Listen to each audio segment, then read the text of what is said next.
mind.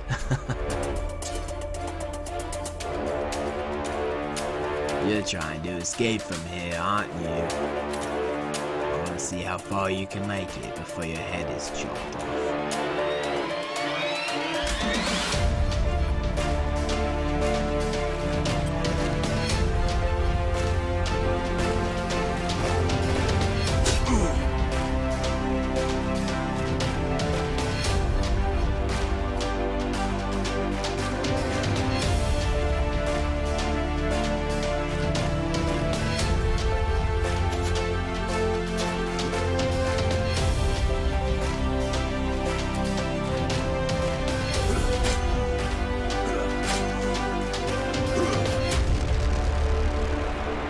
Good luck not getting killed.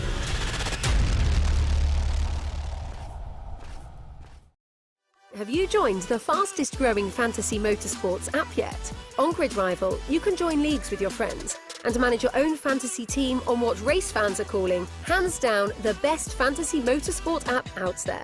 F1 and MotoGP leagues are now live for the 2021 season. Joining a league on Grid Rival will make every race more exciting, more engaging, and of course, more competitive.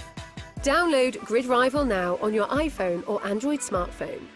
Grid Rival is an unofficial application and not associated with Formula One, MotoGP, or any of their athletes. I'm Ryan Newman, and since I started with Indiana Donor Network and Driven to Save Lives, I found out that some people think that they can't be an organ donor. The truth is, anyone can sign up to be an organ donor. Anyone? Anyone? Are you sure? Yeah, I'm sure. Anyone can sign up to be an organ donor. So don't count yourself out because somebody's counting on you. Go to driventosavelives.org and sign up today. But my heart's going to you, Ryan. Love that shirt. If there's one thing every car guy hates, it's cleaning the garage. Do you want to take most of the time and hassle out of that job? Then call Zone Garage of Eastern Pennsylvania and New Jersey. Agnes and her crew will have your garage, shop, basement, or even your porch looking great all the time. With unique patterns and designs, plus the ability to incorporate your logo or any artwork, your space will never have looked better. Installation is done in 1 day, guaranteed, and Zone Garage offers a 20-year warranty on the top coat. Their coatings are durable, anti-slipped, and impact resistant. Give them a call at 570-856-6067. That's 570-856-6067 for Zone Garage of Eastern Pennsylvania and New Jersey.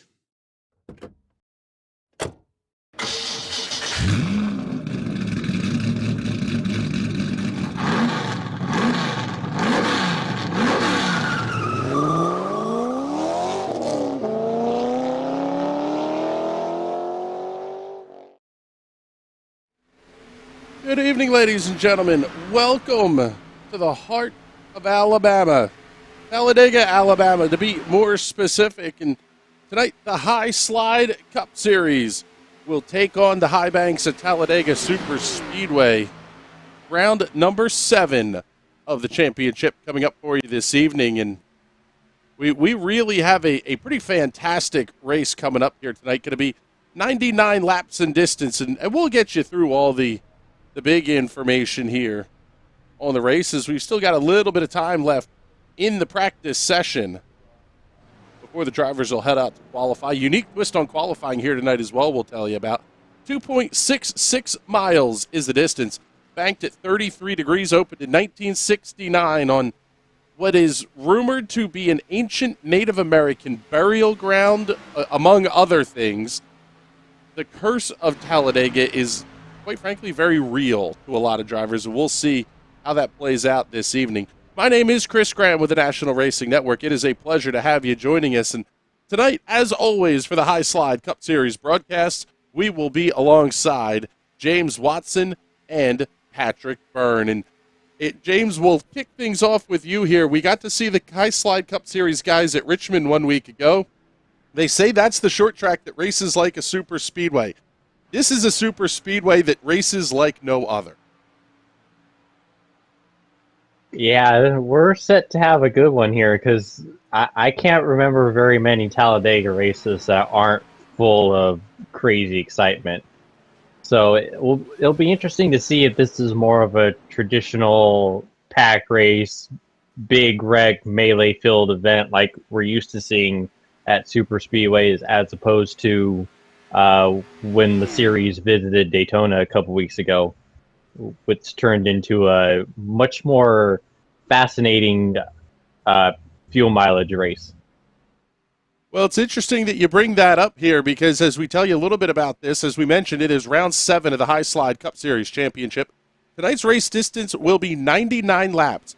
2 stages, well, 3 total, but stage 1 is going to go 30 laps and we'll have a caution at the end of it. Stage 2 will be at the end of lap 60 with no caution called, and all cautions in the High Slide Cup Series are admin controlled. What makes that very interesting, however, Patrick, is the fact that as we look at what the pit strategy is, the fuel window only goes to a maximum of about 28 laps. Yeah, if they go green the whole way from the green flag to that first caution during stage 1, they are going to have to make a green flag pit stop. Now, I don't think that's going to happen. Everyone is antsy to get on it. This is Talladega. Everybody wants to win. This track, you can comfortably go 3 wide, sometimes even 4 wide. I wouldn't be surprised if in that first stage we see him go that far and we lose a couple of cars here on this first 30 laps. Yeah, that's one of the big things here because the teams only have 4 sets of tires. Now, tire wear is limited, and tires are really not going to make that much of a difference. However, they only have 1 backup car at their disposal. The drivers absolutely don't want to use it early, but the other big part of this is that your execution of your pit stop really can play a huge difference here. Because of how big Talladega Superspeedway is, you could make a green flag pit stop and not lose a lap. You're going to be at the very tail end of the lead lap. But, James, this strategy game of do you execute properly on the green flag pit stop and can you stay ahead of the leaders, that could be the entire difference in whether you come out towards the top of this field or way towards the bottom. 100%. You're gonna have to be really smart on how you come in and when you come in. You're gonna have to find some friends, teammates, acquaintances, people that you hate but you can pay off to help you. Because if you pit by yourself, you're absolutely screwed. You need someone to help draft with you and to keep your speed up. And you need to execute pinpoint perfect, because if you screw up just the slightest, maybe not come in onto pit road as fast as you could, sliding through your box, that little split second of problem can cause you to come out just behind whoever you came in with. Right then and there, you lose the draft, you are absolutely toast. I've experienced it a few times at plate tracks where I just messed up just that tiny bit on my stop and was just plodding around by myself, just logging laps. You have to be on your game on pit road. Otherwise, any hope of victory is gone. Or stuff like that happens that we just saw. Yeah, I was going to say, that awesome. the 88 going around off the front bumper of Greg Holt's number 91 machine. And yeah, I'll say it. You're really going to have to pay attention to things in a very big way here. Is they so kindly junked those cars right into where our cameras are pointed here. They're just getting it for a race time. I was going to let say, them have their fun. Yep, get it out of your system and try not to mess things up too bad once we go green for the real deal. Tell you a little bit about the race cars here. These are all custom team-built chassis with engines provided by Chevrolet, Ford, and horsepower. Ordinarily capable of over 750 horsepower, the tapered spacers take that number down to about 500 to 550 horsepower here at the plate tracks. 3,300 pounds.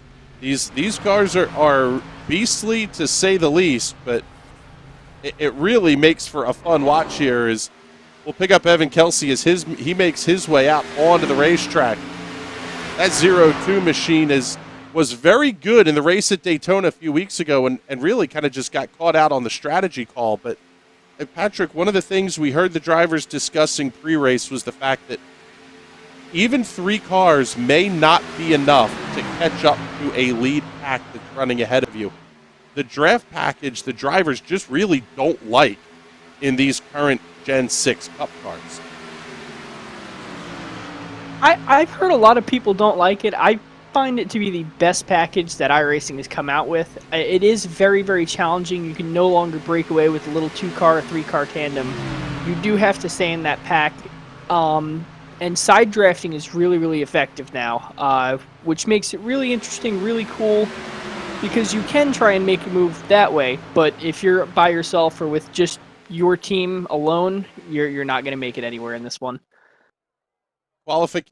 Practice just wrapping up here, and we're actually going to have to turn qualifying mode off for this evening because we have group qualifying going on here tonight at Talladega Superspeedway.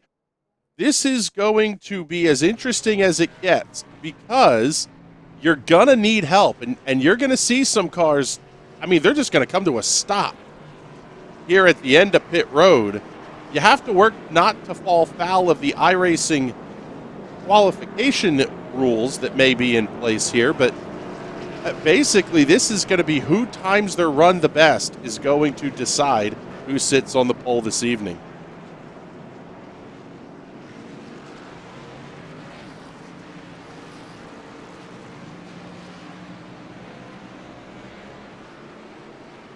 I want to remind everybody, if you're watching us on Facebook, you can shoot some stars our way. We greatly appreciate that. Biggest thing you can do, make sure you like the video, give it a share, give us a whole ton of that sweet, sweet watch time. That's the most you can do to help us out here. Alda Hernandez checking in, saying, let's go Petey Pop. Thank you very much for tuning in. Mark McCurdy says he's ready to go. We'll see who's going to be the quick driver here in qualifications. And James, this really does throw a total wrench into your thought process as a driver when you have to approach open qualifying at the super speedways. Yeah, I don't really like open qualifying at super speedways. It makes it way too much luck of the draw. You have to time so many things perfectly that it's just hard to really get a feel of who's the fastest out there. And we see a lot of shenanigans oftentimes where people holding up, trying not to be the head of the pack. And if you're the car ahead of the pack, you're just absolutely hosed. You're not going to put any sort of good lap time up, and you're going to be starting out in the soup, which is where nobody wants to be. 82 at Donnell Williams got a fantastic run down the back straightaway, sucking up quickly on the 44. Timothy Pendergrass. We'll see if that's going to be able to help him out. The other big thing here, guys, is that sort of like Patrick pointed out a week ago at Richmond, the start-finish line is not in the middle of the tri-oval. It is way down towards turn number 1, and you really can get a huge run through that tri-oval. Oh, for sure. The banking there is really, really steep, and they give you an extra probably lane and a half at the bottom from when you exit turn 4. This allows you to kind of make a move, dive to the inside, use that banking as a ramp, and hopefully win the drag race down to that start-finish line on the last lap. There it is, Donnell Williams. I've always wanted to turn it. Go ahead, James. I've always wanted to turn it into a drinking game where we take a shot every time the broadcaster has to point out, hey, the finish line here is way down at the end of the straightaway. It's not where you would usually think. Yeah, that's right. Mark it off on your bingo cards if you're watching at home. We'll have to put those out. NRN bingo cards. We'll make that free space in the center. Patrick's, oh, absolutely. And then don't forget Big Smooth move of the race, 1,000-watt spin comments. Yeah, that sounds like a great idea. We need to get on that. We'll be putting out bingo cards this week for you folks. Timothy Pendergrass moving to the top of the speed charts. He fell in line after Donnell Williams came around, 49.932 seconds. These guys are absolutely hauling the mail around here.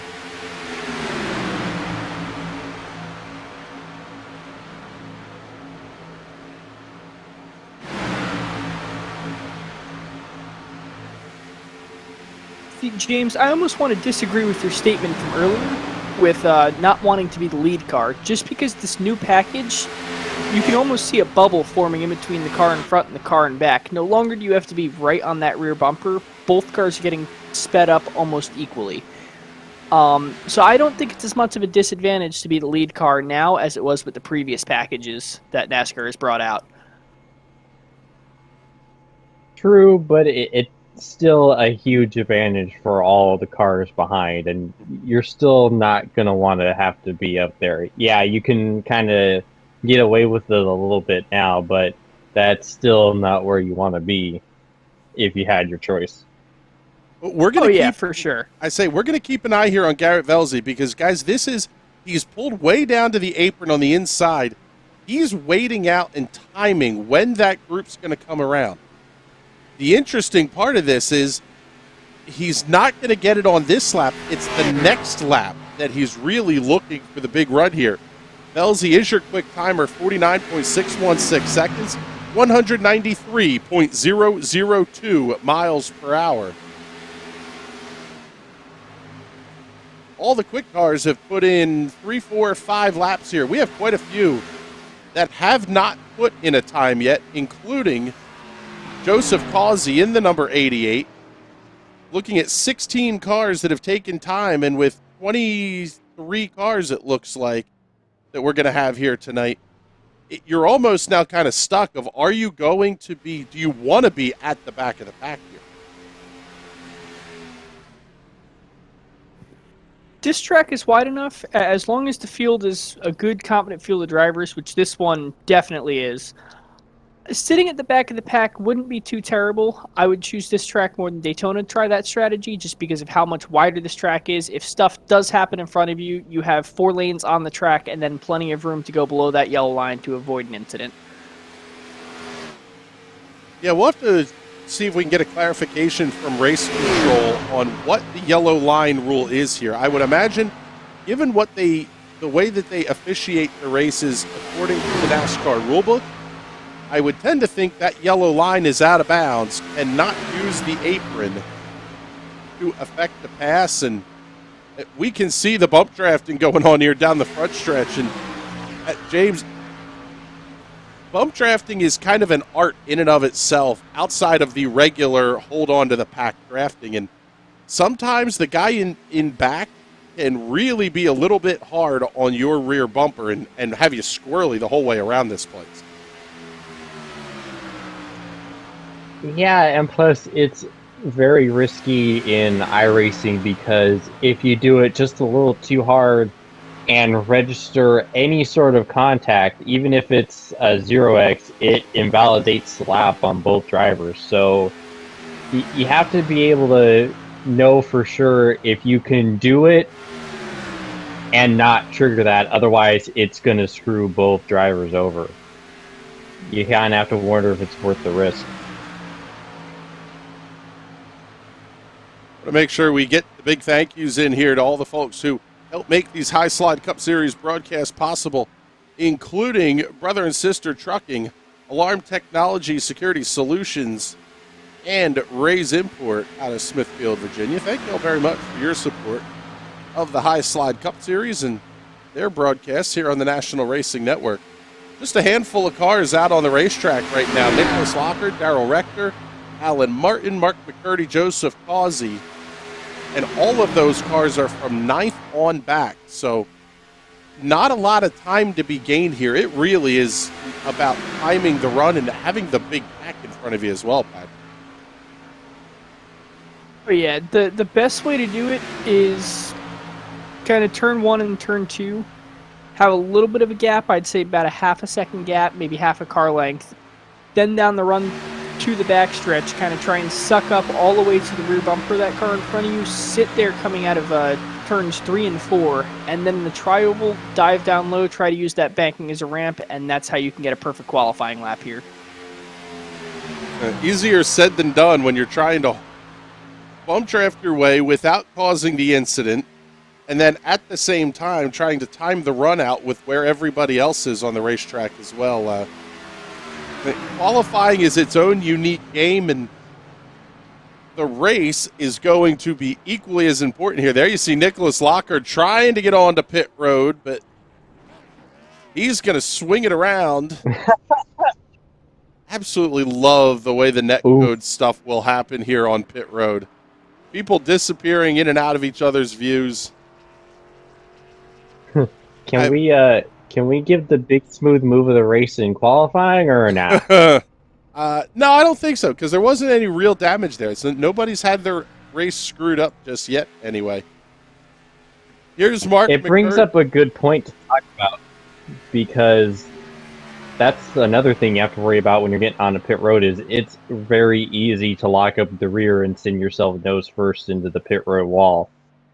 What you pretty much got to do is you got to make sure you have the brake bias way up at the front. So if you carry in too much speed, you just kind of lock up and go onto the grass instead of doing what poor Nick had to deal with right there. Qualifications have concluded here at the Talladega Superspeedway.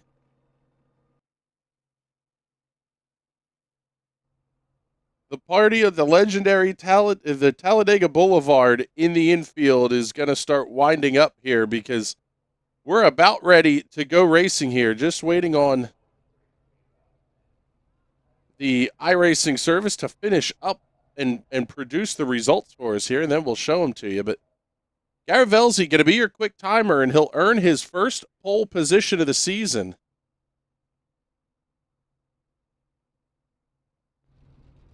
Let's see if we can't bring Garrett down here. And Garrett, congratulations on the pole run here. A fantastic lap, just over 193 miles per hour.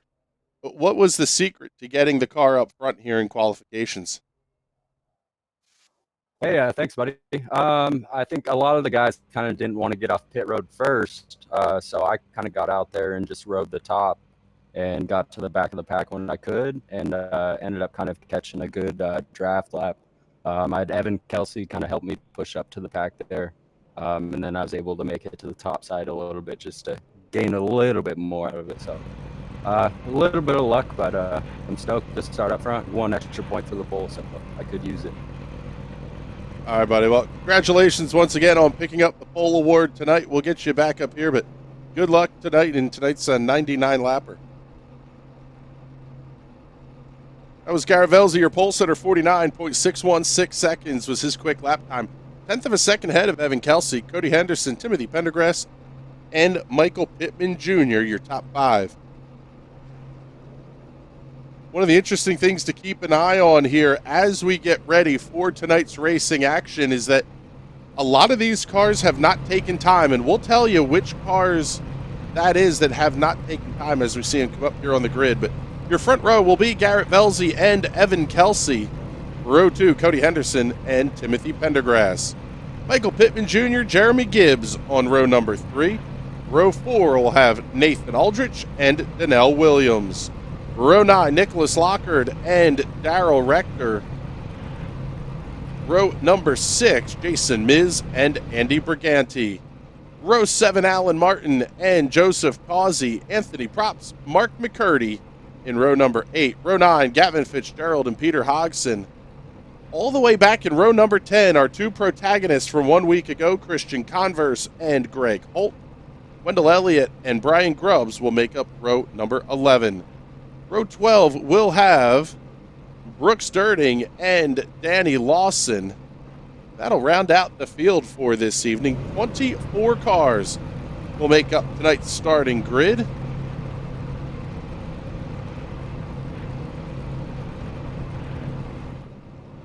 Field getting ready to roll off here. They'll be under the control of Garrett Velzy. And guys, we sort of have to look back, way back in the field here.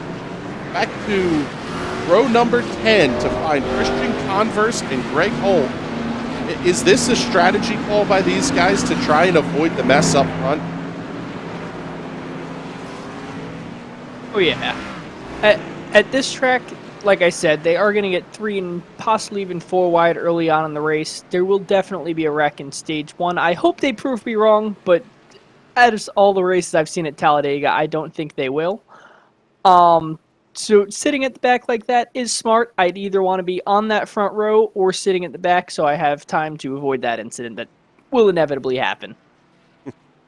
As we slide to the head of the field here, only a single pace lap here at the track's over 1 mile in length, so they're going to be coming around to get the green flag here real shortly. The big thing that we're going to be watching here not only is keeping your eye out for the big one, making sure you're not involved in that, but how you can make the strategy game play out as well.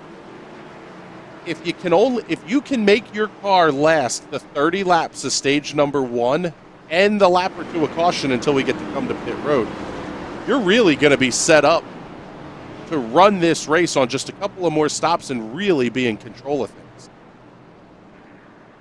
Oh yeah, sitting at the back of the field like that, there's less air resistance to go through. Your car is going to get better fuel economy, which I know is not a huge concern for big V8 stock cars. But sitting back there, you can get maybe another lap. If you really just squeeze it and sit back there and baby the throttle, you might be able to save those 2 laps and just make it to the caution as we're getting ready to go on the green. Pace car is going to make that quick left-hand turn here down into the pit area at the Talladega Superspeedway. 180,000 fans come to their feet. Garrett Velzy and Evan Kelsey will lead the field to green. About the only time all day they will be crawling through the tri-oval like this. Velzy gets on the loud pedal. Green flag goes in the air. We're underway here at Talladega.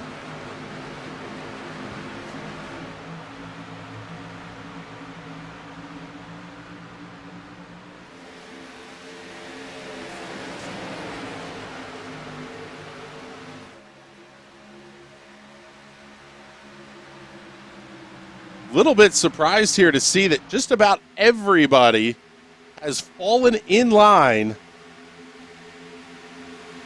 Everybody playing very, very nice here early on in this one. Almost like they heard me say that they're going to go 3 and 4 wide and decided they just wanted to prove me wrong today. Yeah, so far these guys are just too smart. We need some stupidity. We need chaos. We need the ratings. Yeah, something tells me that's coming here at some point this evening. But lap number 1 in the books. Garrett Velzy going to be your race leader. Not by much. We'll call it half a car length over Cody Henderson through turns 1 and 2. Here's the interesting one, guys. A second pack of cars has already formed well back of the leaders. Led by the 19 of Christian Converse.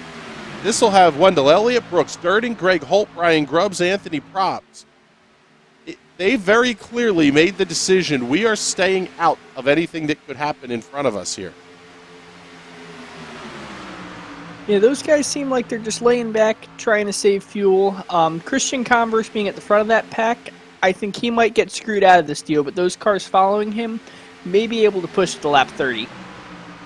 I mean, this is really going to be interesting to follow these guys here, because the reality is you could leapfrog the group here. This is all the Performance Sim Sport cars that have lined up nose to tail here, back from 18th back to 21st, 22nd position.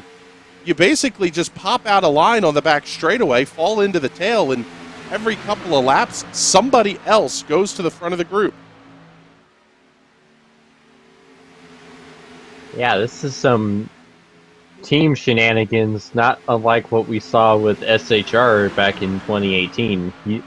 You hate to see it from a fan perspective because, like I said, you want the craziness and the chaos, but from a driver's perspective and from a personal team ownership perspective, it just makes way too much sense to do it this way.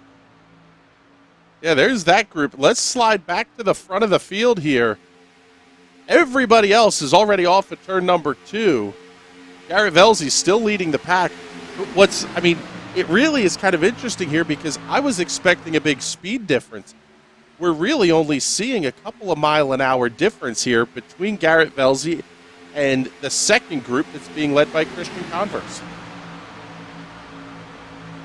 Yeah, I think it's probably because this line, even though it's one big line, they're a lot less organized. You see a lot more kind of snaking around the straightaways, kind of all over the place. And it's kind of sapping a little bit of the speed and the energy from the line, where the Performance Sim Sport line way in the back, they're perfectly nose to tail, no really slaloming, no out of control. So they're able to keep up their speed and their energy a lot better than this group, which is why we're not seeing as much of a speed difference as, like you said, we would have expected. To say, this half a lap that we've been watching them, they've picked up, looks like 3/10 now on the main pack. So they are not moving slow at all. Yeah, that group closing in actually in a pretty big hurry here, keeping our eye on the timing and scoring data. It's about 3.5 seconds and closing rapidly. You almost wonder, was it just a strategy for a couple of laps? It's really all you had to buy yourself was 2, maybe 3 laps of fuel.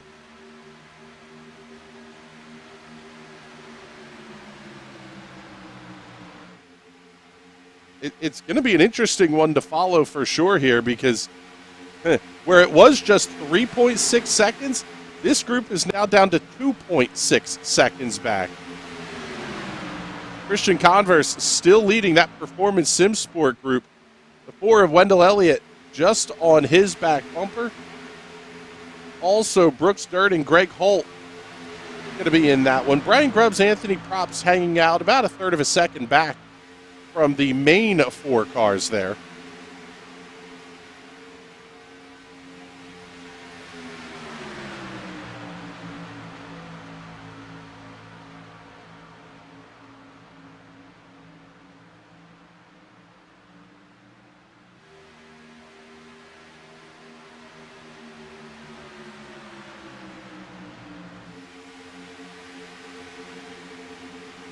Wonder if these guys are just trying to take it easy, settle in, make it to that first stage, get the points logged in the books, and then boys give them hell for the rest of the race.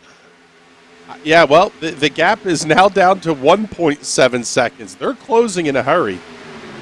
It's almost like you wonder, the Performance Sim Sport guys have been on top of things all season long here, but is this a test of how long does it take us to catch up to the pack?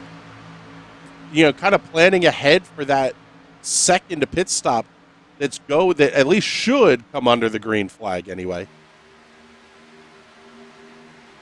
Yeah, I don't blame them for trying things like this early in the race, seeing where their cars stack up. There's plenty of time to make it back if they did end up losing on this deal. So now that they know they can close the gap and catch up as long as they're together, they can afford to be a little bit riskier on their final pit stop. Peter Hodgson moving up out of the way in turns 3 and 4. That's the red, white, and blue Budweiser number 64 machine. No change at the front of the field. Still Garrett Velzy. As he puts lap number 9 of 99 up on the scoreboard. Ticking laps off at a pretty quick pace here. 49.56 seconds is the best lap time for Garrett Velzy. Actually a little quicker than they went in qualifications. 193.22 miles per hour as we see Evan Kelsey get out of line. Patrick, you've got a lot more experience in these cars than I do. How critical is it to keep the feed of fresh air to these engines? Are they going to run the risk of big overheating problems potentially later in this race? I don't think so. These cars, they stay a lot more spaced out now than they did in the past. So you do have a little bubble of air between you and the car in front. There's plenty of air to get in that grill opening. As long as you don't have the car taped up too far, you shouldn't have any issues with overheating.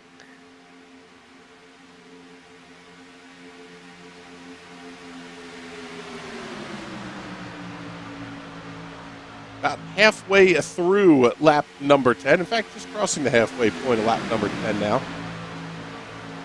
As all the ovals are on the iRacing service, this one is broken up into 2 individual sectors, basically that cut the lap evenly in half. So we can really see who's gaining time, whether it's at the turn 3 and 4 end and through the tri-oval, or from the start-finish line to the entrance of turn number 3. But, I mean, the reality is when you're doing pack racing like this, or at least draft racing like this, this is hammer down and gain speed wherever you can possibly get it. Oh yeah, that's why you see him at Daytona. They run the high line just because that track is so much tighter than this one. The high line, you get so much more speed down that back straightaway. So when you're single file, the high line makes sense. At Talladega, this track is so wide that bottom lane is pretty much equivalent to the high lane at Daytona, if not even bigger. So you're going to see him sit at the bottom. It's very hard to get something moving on the high side, but if you get a decent amount of cars on that high side, it can truck along just as fast, if not faster, on the bottom side. And James, as we work through the early parts of this race here, this really is about self-preservation in a lot of respects. Just don't get yourself in any trouble where you need to be there at the end of the race if you're going to want to have a shot to win this. Yeah, it would be pretty silly to make any sort of crazy maneuvers at this point. There's really, I mean, yeah, there's stage break coming up, but is that really worth completely wadding up your car and a bunch of others and having to use your backup car this early? No. It goes against our DNA as race car drivers of go to the front and drive like a moron, but if you want that W, you got no choice but to kind of wrestle that down and do the smart thing. Looking at the pit windows, if you're able to stretch it out to lap 28 before you have to make your first pit stop, you're looking at about lap 55 would be your second stop of the race. That's only going to get you to lap 82, however. So we'll see everybody on pit lane, whether they have to make a stop or not. They're going to stop under the stage break just to buy themselves a couple of extra laps. Looking at late in the race type calculations here, final pit stop could come anywhere from lap number 72 all the way out through lap 77, even into lap 80, if you stick to that 28 lap strategy all the way through. So long way to go here. In fact, only a couple of laps shy, 1 lap shy of the halfway point here in stage number 1. Top 5, maybe 6 cars all staying very nose to tail. Everybody else leaving about a tenth of a second back between them. What I'm finding interesting here is this second group of cars got to about a second and a half back and then started to slow up a little bit. You don't know if that's maybe a little brake dragging by Christian Converse, but these cars are definitely tighter than what we're seeing towards the back half of the main pack. I think these guys are just trying to leave a little bit of a gap there, just in case something were to happen. Even if it was just a single car incident, they can all coordinate and get out of the way and not hit it. They don't want to take themselves out this early. They know they have a chance at the win. These guys have been some of the fastest all season. No point to throw it away with only 15 laps since the green flag dropped. Actually, taking a look at the point standings, Wendell Elliott is your driver's point standings leader.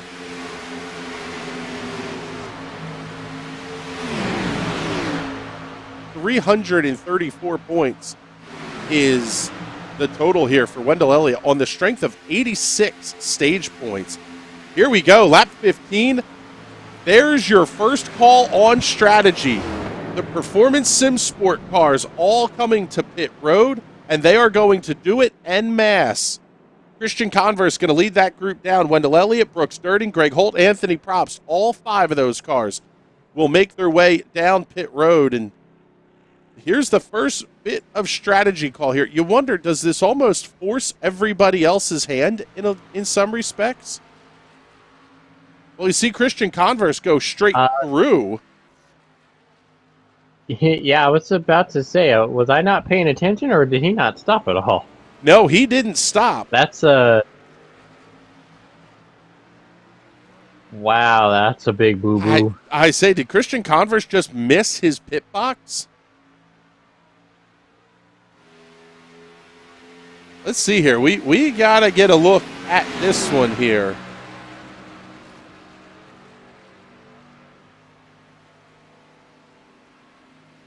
We'll get the replay queued up here.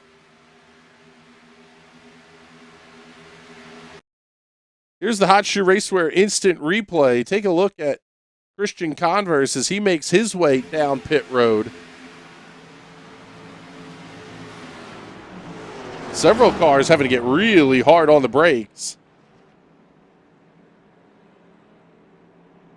And he just goes absolutely straight through pit road.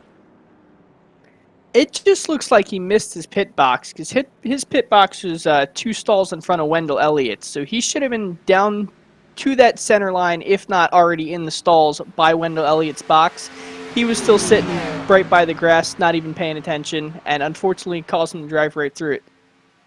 Wow, that is a huge mistake for Christian Converse. He's now on his way out of the pits, but he is going to be at least 1 lap down here. Yeah, but thankfully for him, if you're going to have a massive screw-up like this, this is the time to do it because he's going to be first car lap down. We have a guaranteed caution coming in like 13 laps. He'll get the lucky dog, get right back in it. He'll be fine.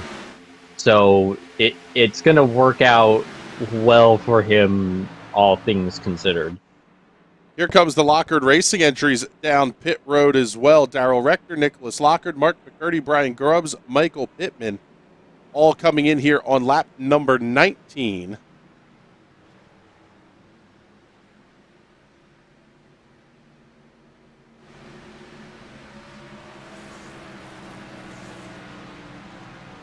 We'll see these guys make their first stops of the race. And you'll see they're going to exit pit lane not incredibly slow, but you really don't want to split up the whole group of cars either. I have to say, I'm really kind of surprised here at the strategy call. I guess maybe you're thinking if you're not going to get the yellow, you might as well split the stage in half and hope to get some help.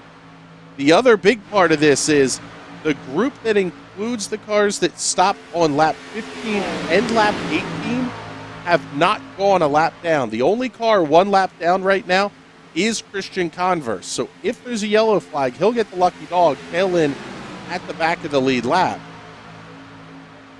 Converse actually also had to make a 14.8 second stop. Everybody else looking like they were either fuel only or right side tires. 7.9 for Brooks Durding, 8.17 seconds on the stop for Wendell Elliott. So early strategy calls being made here. With only 3 sets of tires, I would imagine you're going to take 1 at the stage break, and you may not take another one the rest of the race. Yeah, tires aren't going to be a huge deal here. These cars, they don't set them up super loose or super tight here, so handling isn't going to be an issue. The only reason you would change tires is if you noticed or in your testing you found that the tire wear just got so low that you ended up with a blowout. And other than that, you don't need tires here. Cody Henderson going to slide a little bit wide through turns 3 and 4. Evan Kelsey going to get up behind him. That's because we're going to see the next group of cars make their way down onto pit road. Race leader Garrett Velzy really has to grab the binders, and several other cars coming around them on the entrance to pit road, including Joseph Causey. We'll follow this second group of pit stops here on lap number 20.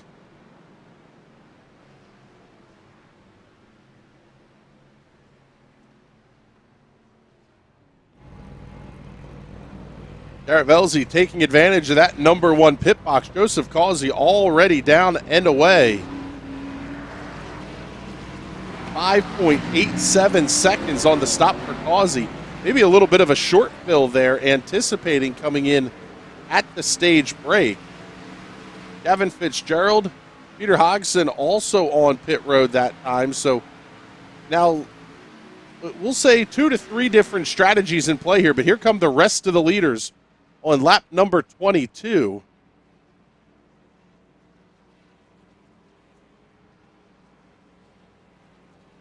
So man, it always gives me anxiety when I see all that lockup from guys. It's so easy to speed. Oh, looks like Evan Kelsey overshot the pit box potentially. Just maybe not. Didn't have to back up. Very, very quick into the pit box for Evan Kelsey. So we'll see how this is going to play out here, because everybody now on their way out of the pit box. There's Joseph Causey coming around. He should be your race leader off of turn number 2. He's going to have the full head of steam. Going to be in a fight with Evan Kelsey and Cody Henderson. New race leader, Joseph Causey. Peter Hodgson in the 64 is the only car that has not made a pit stop yet.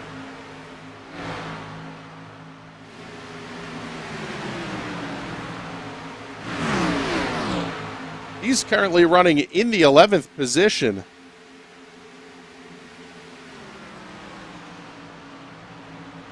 In fact, let's get you the pit stop times up here on the screen. Kind of give you the rundown here. About 5.9 seconds the pit stop time for Joseph Causey. That bought him about 12 positions on the racetrack. 7.5 for Kelsey. 8.0 for Cody Henderson. As the 88 of Causey going to get freight trained down the straightaway here. The Performance Sim Sport cars working their way up to the front and doing it in a hurry. I'm going to say they all picked up a ton of time and a ton of positions on the rest of the field by short pitting them.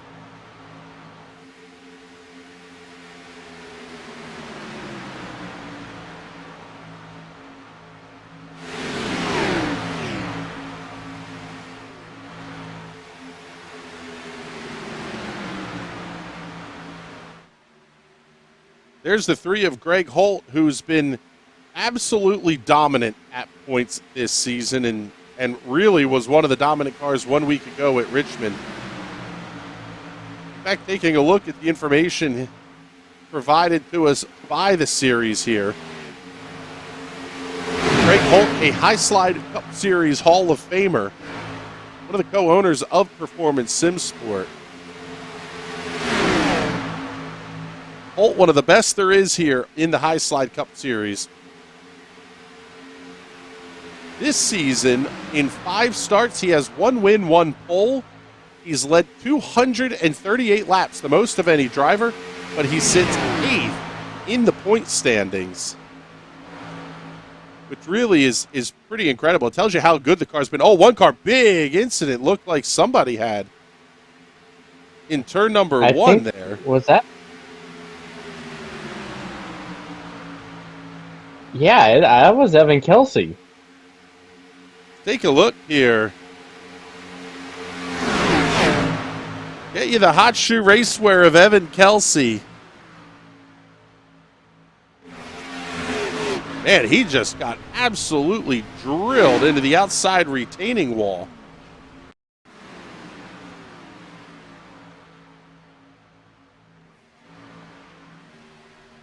That car spins down to the inside. His race will not be over, but it's certainly gone downhill in a very big way.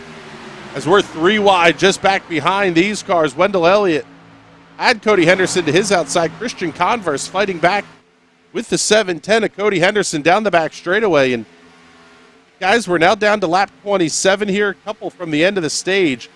Christian Converse really fighting hard to get back on the lead lap. He wants to pit with the lead lap cars here.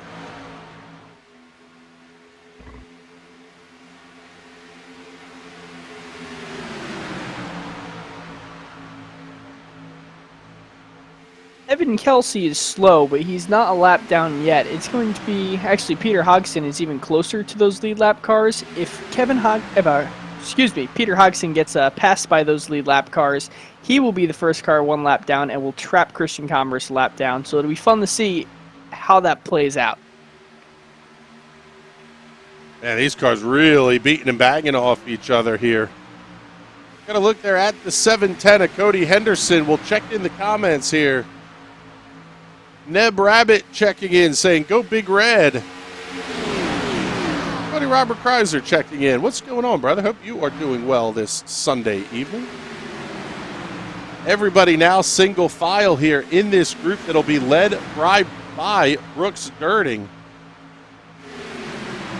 It's not going to stay that way, though, as we get to the end of the stage. Anthony Props looking to the inside. He's going to be inside of Cody Henderson as they cross the stripe.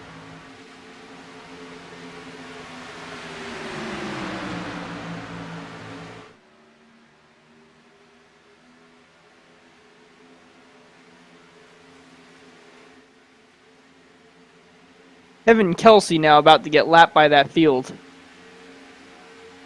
Yeah, Evan Kelsey going to go a lap down here, but again, it's not really the kind of the end of the world here for him. The car's keeping a decent pace, at least quick enough that he's not going to get the black flag. As we see the 24, Jason Miz look to the inside of Christian Converse. Prop's going to get right up on the back bumper of the 19 through the tri-oval. Girding leads the field high, about midway up through the tri-oval that time by. That is lap number 30 going up on the scoreboard, so we should see the caution flag next time by for the end of stage number 1. Christian Converse just not getting any help to get to the front of the field here as they make their way down the back straightaway. They may get around Peter Hodgson as well, which would put just another car between Christian Converse. Converse going to have to get around Hodgson, and he does through turns 3 and 4. That's the battle for the Lucky Dog spot as we come down to complete lap 30 and the end of stage number 1. It'll be Brooks Girding taking that green and white checkered flag at the flag stand. Greg Holt, Joseph Causey, Wendell Elliott, Cody Henderson, your top 5. 6 through 10 goes to Anthony Props, Jason Miz, Garrett Belzy, Gavin Fitzgerald, and Nicholas Lockhart. So I'll tell you what, guys, is we're going to settle in behind the pace car here for a lap or so. Not the 3-wide insanity we thought we would see out of stage number 1. Instead, we got it in pit strategy and where the comers and goers were heading from.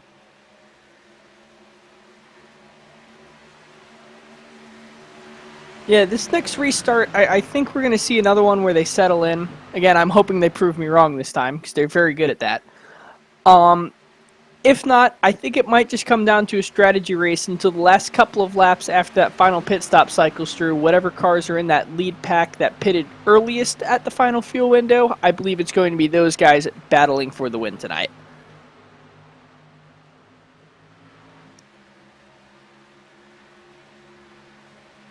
There's a look at your Stage 1 winner, Brooks Girding, in the number 31 Performance Sim Sport entry. He is the number 8 in timing and scoring. You can only have one of each number.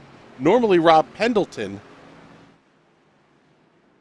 driving the number 31 machine, at least the league assigned number 31. As they get caught up behind the iRacing safety car, we'll see when pit road is going to open here. I would think, James, we're going to see everybody come down pit road here under this caution. Oh, yeah. Otherwise, there's going to be too much kind of guessing and trying to scrape together a new plan of attack for your strategy if you don't. I don't think it would make any sense for anybody to stay out. But they're good at proving people wrong in this league. Looks like everybody's making their way down pit road here. At least everybody that's on the lead lap anyway.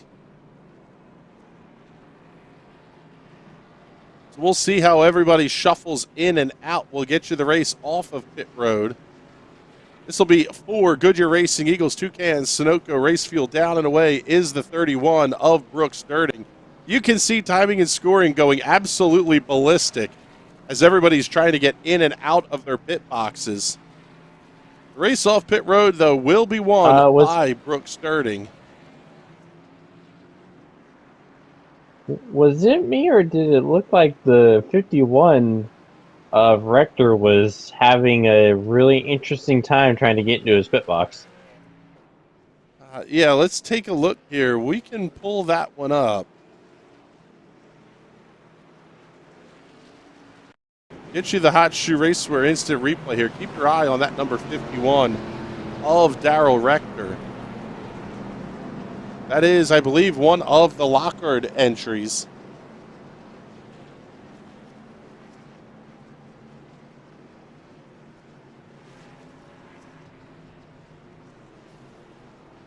Oh, he just got a little help. Oh. Looked like the 44. Wow. In the pit lanes here in iRacing, there is the threshold that half a lane up from those pit stalls where cars can and still will make contact. And unfortunately, they were right on that edge, and it sent them around. Yeah, tough break there for the 51 of Darrell Rector. Good eye on that one there, Mr. Watson. That might be the big smooth move of the race there. Huh. Courtesy the number 44, Timothy Pendergrass. We'll see. I don't think, maybe not the most boneheaded thing that you're going to see ever, because the reality is you can't give up any time trying to get in and out of your pit box.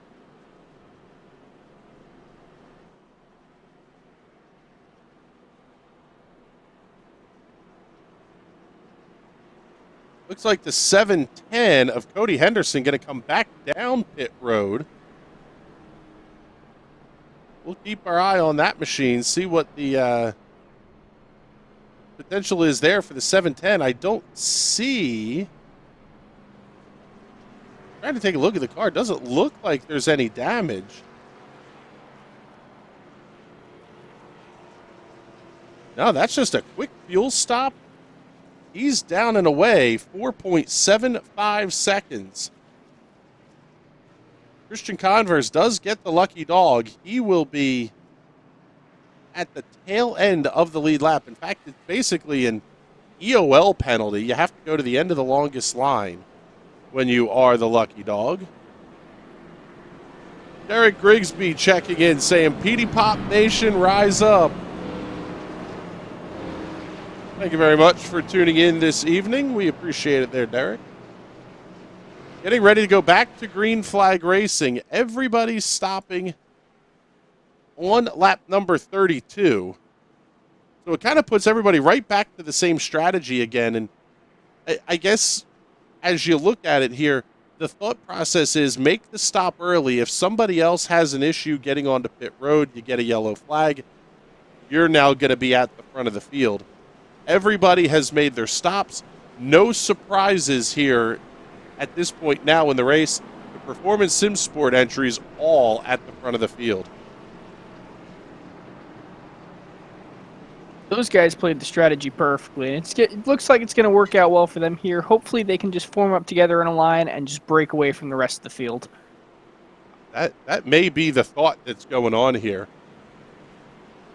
Because they were, and it goes back to how they separated themselves out early in the race. They showed that they could get hook nose to tail and really check out here. This is something that the Performance Sim Sport team absolutely now has the ability to put this race under lockdown if they're smart about how they go about this restart.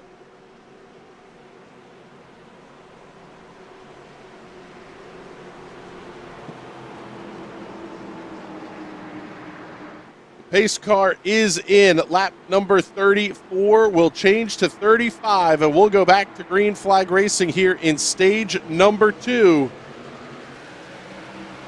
Green flag in the air. We're back underway. Little bit of a surprise that Joseph Causey doesn't slide in, but there he does it just after the start-finish line. Looks like Jason Miz may be a little bit hung out there. In the number 24, he's going to have to fall in line behind Anthony Props in the 98. We'll see how these Performance Sim Sport cars get hooked up and moving away from everybody here, and if we see it happen. Props going to be up on the outside wall. Jason Miz looking to his inside. He'll have Gavin Fitzgerald and Nicholas Lockard on his back bumper. Andy Props checking in, saying good luck tonight, number 98. There's a good look at that machine for you there, Andy. We haven't done this one yet tonight here, gentlemen. How about we give the fans at home a chance to crank it up? Oh yeah.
Just about to put lap number 38 on the scoreboard here at the Talladega Superspeedway. Brooks Durning holding on to the race lead.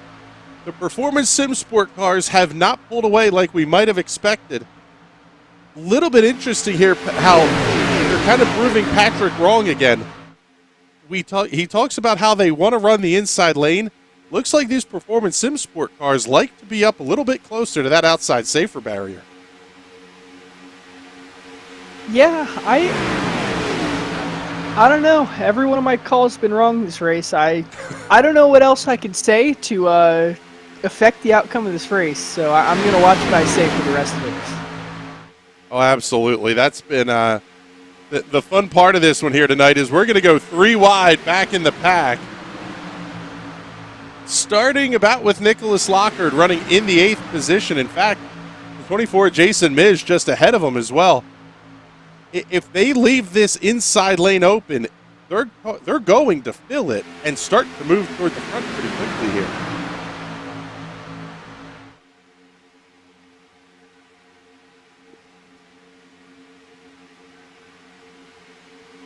Little bit of wiggling around here. That's Garrett Velzy now going to be hung out to dry in the middle.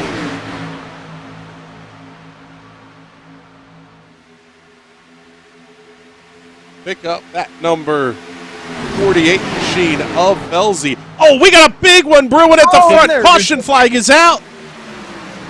The big one happens at Talladega, and it includes several of the Performance Sim Sport cars at the front of the field. Greg Holt was involved in that. Looks like Mark McCurdy, Andy Briganti, also potentially Christian Converse. I'm looking at the car of Brooks Durning. He actually has some damage on the rear bumper of his car. That, to me, is most of the Performance Sim Sport entries needing to go to a backup car in this race. Let's get you the Hot Shoe Raceware instant replay here. Just as things had kicked off, Greg Holt got banged into. And Cody Henderson slides down pit road.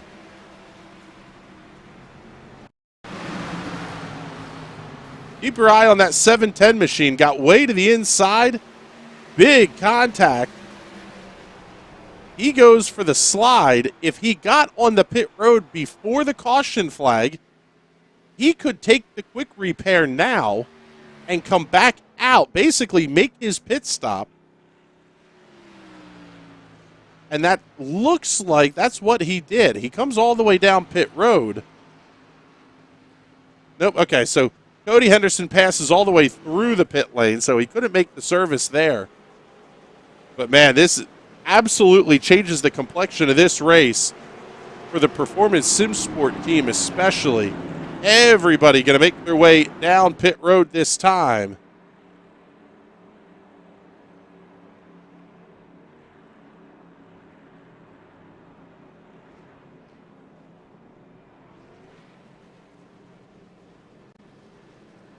Keep your eye out. Looks like everybody going to be able to get in and out of pit road cleanly so far. A lot of jumbling for positions there. But it will be Brooks Sterling winning the race off of pit road, 6.2 seconds on the stop.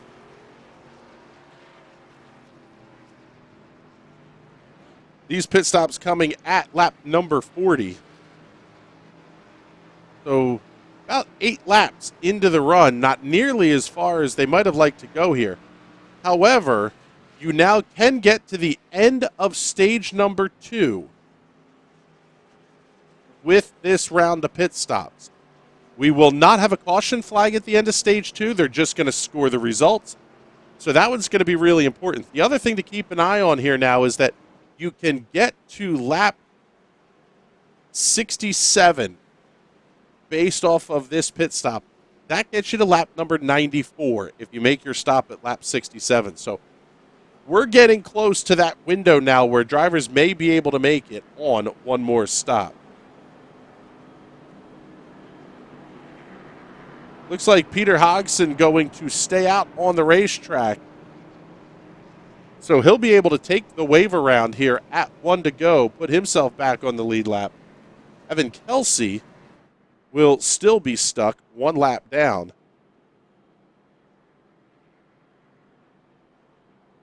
I'll echo the sentiment here of Derek Grigsby's comment. Good job by the guys. That could have been way worse starting that far up. That's the one that really surprised me, James, and we'll come to you on this here, is how do you avoid that when the big one's happening in front of you? Is it just that the apron at Talladega is so wide you've got a lot of room to get out of the way? You really just hold on to your butt cheeks and pray at that point. There's some things you can do to kind of help with that.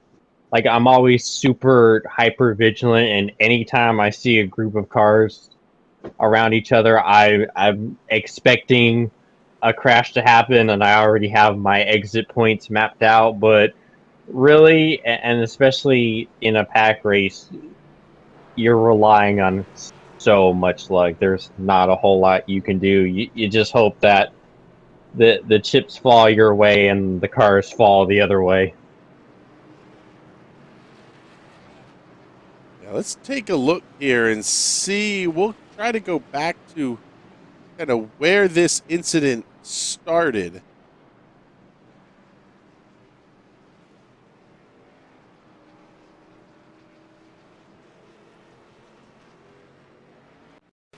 Pick up Greg Holt. This is off of turn number 4. Oh, that was just a big wiggle out of the car in front.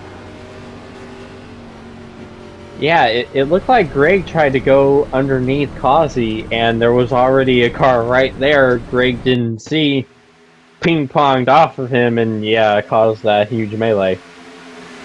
Yeah, just a little bit of contact into the bumper of second place running Joseph Causey. I can't believe they didn't junk most of the field there on that caution. Seriously. The other part of this is because of the timing of where the caution came out, it looks like Greg Holt is going to restart from position number 2. Brooks Durden going to be your race leader on the inside. Greg Holt will line up to the outside of row number 1. Row 2 is going to have Brian Grubbs and Nicholas Lockard. Garrett Velzy, Alan Martin in row 3.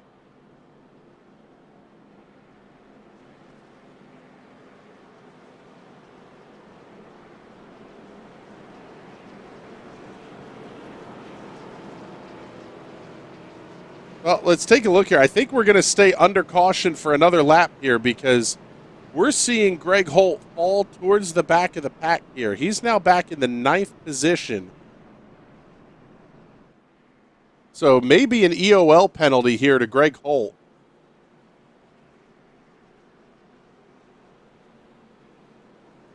That's at least what it looks like. That's modus operandi for a EOL is get up against the outside wall or way down to the apron and just let everybody go by.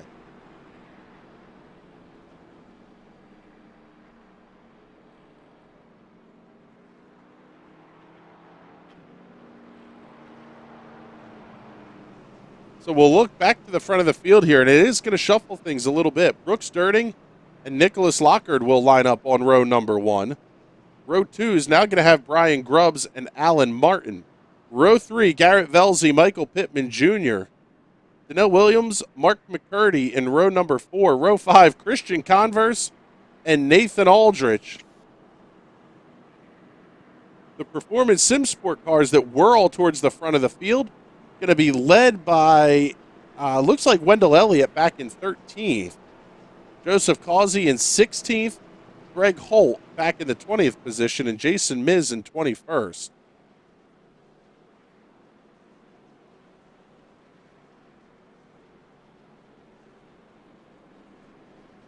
So now thinking about this from a strategy standpoint here, James, if you're going to get the EOL penalty and if everybody's going to have to stop towards the back, is there a ton of incentive to run really, really hard here until the last stop, or do you try to stretch this out? If you can get to lap 72 instead of 67, now you can make it on one more stop. 100%. The more you can do to take out all that wasted time on pit road, the better. And there is a legitimate shot that you can stretch it out. I can't imagine anyone not trying to pull that off. The time lost on pit road is just too valuable. At the front of the field, actually, it is going to be the one Performance Sim Sport car that was not involved in that incident, Brooks Durden. He's going to lead the field back to green. Now separated out from the team. He'll have Nicholas Lockard to his outside. You can see all the cars with EOL penalties down here to the inside. They're going to have to really check up here. Man, they get the back of the field accordioned up. That's not what the Performance Sim Sport cars wanted to see. Green flag goes back in the air. Lap number 44. Third time tonight that we're coming back from the caution flag, and Brooks Durden going to have things in control here, but Brian Grubbs looks to his outside down the back straightaway.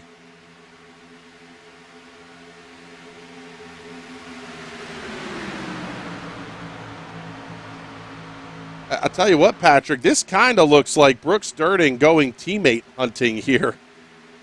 He's going to slide to the back of the pack and get filed in with the rest of the Performance Sim Sport cars here as we work lap number 44. Yeah, there might be a little bit of team orders going on. Maybe they want to all just get back grouped up together and try and make a run for the finish. Maybe get some good team points in. I'm not sure if the series does team points, but if they do, they would be very valuable if they can get that whole field back up to the front instead of just having one car finish up front. But Durden slotting in the 5th position. At the front, new race leader. First time we've seen this car up front tonight. Throwback Texaco Haviland colors on the number 21 of Brian Grubbs. The Tide Ride and Nicholas Lockard just back behind him in the second position. The Lockard cars you can all identify by the bright blue rear bumpers, actually the whole back side of the race car in that kind of royal blue color. Third's Alan Martin. Garrett Velzy back up to the fourth position after starting on the pole of tonight's race.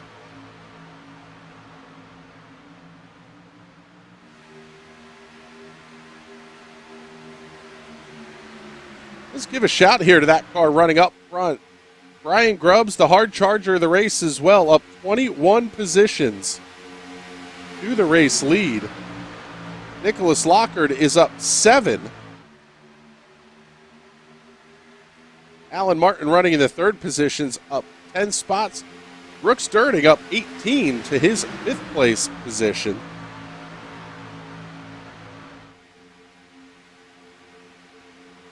Not wholly unsurprising, though, to see everybody kind of get into the single file line.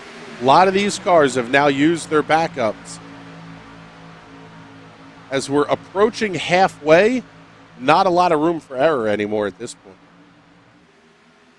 Oh yeah, these guys are just going to sit in line, run the laps down. Once we get to that final pit stop window, that's when you're going to see things start to heat up. People are going to make more bold moves, try and get their way to the front, because that will be their last chance to try and secure themselves a chance at winning this race.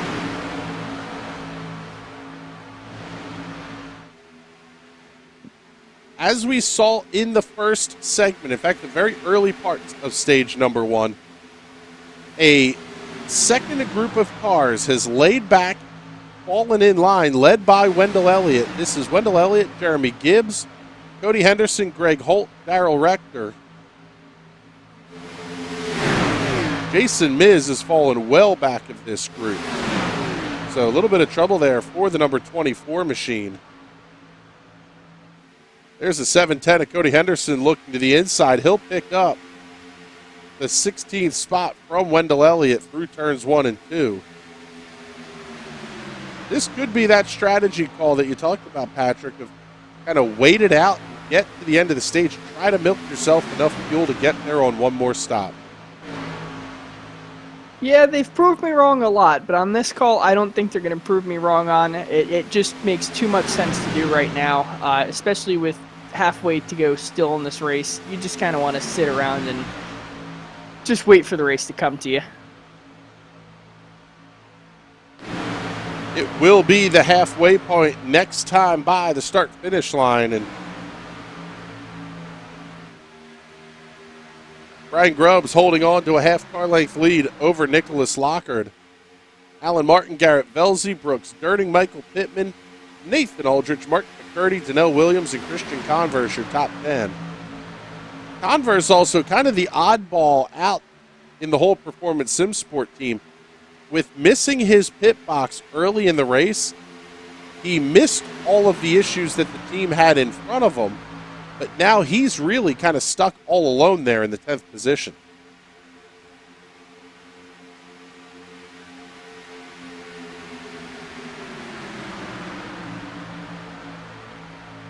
Well, he has Brooks Durning just a little bit farther ahead, 5 positions up.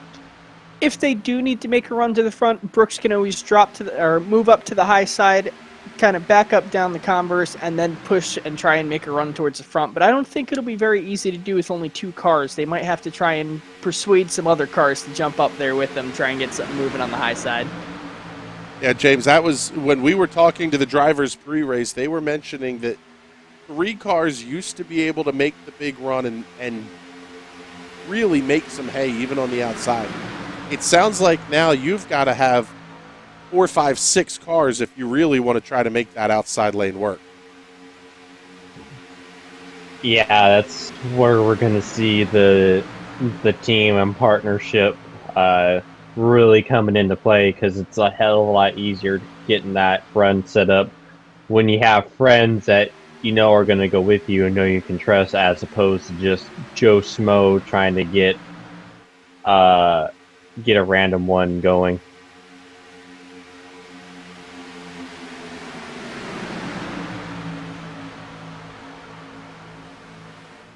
that second group of cars is definitely losing the front of the field here.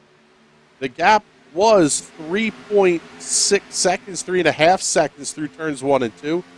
Greg Holt now leading this train 3.7 seconds back of the front group of cars. Sort of tells me they're in a little bit of a strategy call here. Even if it's not huge, you're trying to only gain a couple of laps of fuel here. It's really not that much you have to save.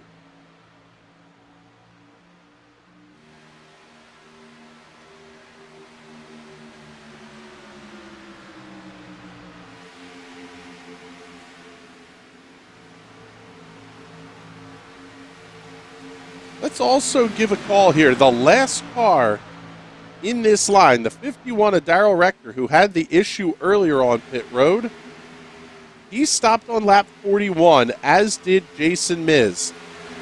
It's only a 1 lap difference, but that's 1 less lap of fuel you have to save on the racetrack. Yeah, at this track where you have to keep it wide open just to stay in the draft, you can breathe the throttle a little bit. But saving fuel is very, very difficult here. So if they can save 1 less lap, it'll make a huge difference for them. They can stay in the power. They can try and make some moves. They can afford to lead the pack. And hopefully it ends up well for them. See the 98 of Anthony Props. He's going to head to the back of the line. He'll tuck in right behind. Looks like that might be Peter Hodgson in the 64. Moving back to the front of the field as they come through the tri-oval. Ryan Grubbs, Nicholas Lockhart, Alan Martin, Garrett Velzy, Brooks Durning, still your top 5. And that gap has increased now to just a tick over 4 seconds, in fact. It tells me that we are in full strategy play mode here. Jason Miz making a pit stop as well. He's coming in all alone, however, and that's about the worst situation you could possibly have.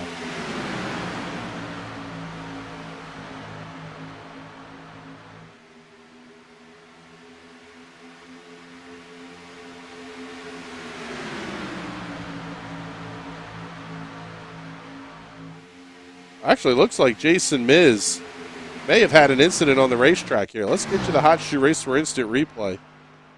See what happened to Miz. He was all alone. And that may have just been the end of the night for Jason Miz. He gets it down into the inside and takes the tow back to the pit area. So it looks like Jason Miz will be the first car out of the race here, and he'll finish in the 23rd position.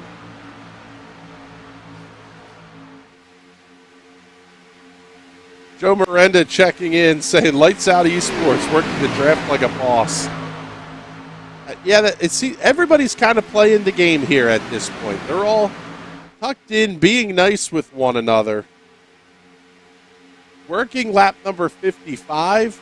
The pit window is about 7 laps from opening here, so it'll be interesting to see who's able to stretch the mileage the longest, because at this point, unless somebody makes a big move, the stage points for stage 2 were locked in. This will be a green flag stage break. No caution flag will come here at this break.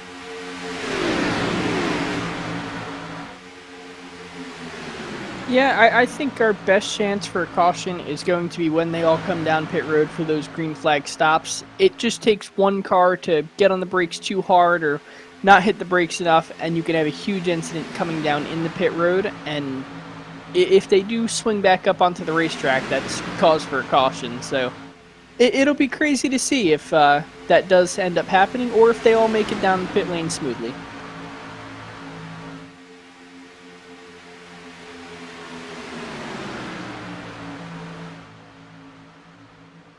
The one that we haven't talked about a whole lot here tonight is the big fat P-Bizzles, the blocks that we're going to see coming later on in this race. Patrick, as the master of the block and the preemptive maneuver, the pre-bizzle, if you will, how difficult is it to keep a car out front when everybody else starts to run that 2 and 3 wide? Do you see the big blocks like we see in the real world, or is it a little bit more controlled than that? Oh, absolutely. When I run the NIS series and we're at these big plate tracks, I always run them with a live spotter who's looking behind me, calling those runs that are coming up to me. And you have maybe half a car length of space to jump up, block that run, try and catch that line, and then when the next lane starts coming, you have to get ready to block that lane coming up there. If that gap gets less than about half a car length to a quarter of a car length and you try and jump down, they will already have a run on you. You've lost your chance to block them. And if you don't stop blocking them, they will turn you, because when this race comes to a close, none of those guys are going to be lifting. And I've gotten turned doing it. I don't blame any of them for doing it. Obviously, you get a little mad in the moment, but nothing you can be mad of after the fact, because at the end of the day, you were the one blocking. So we'll see here as lap number 59 is going to go up on the scoreboard.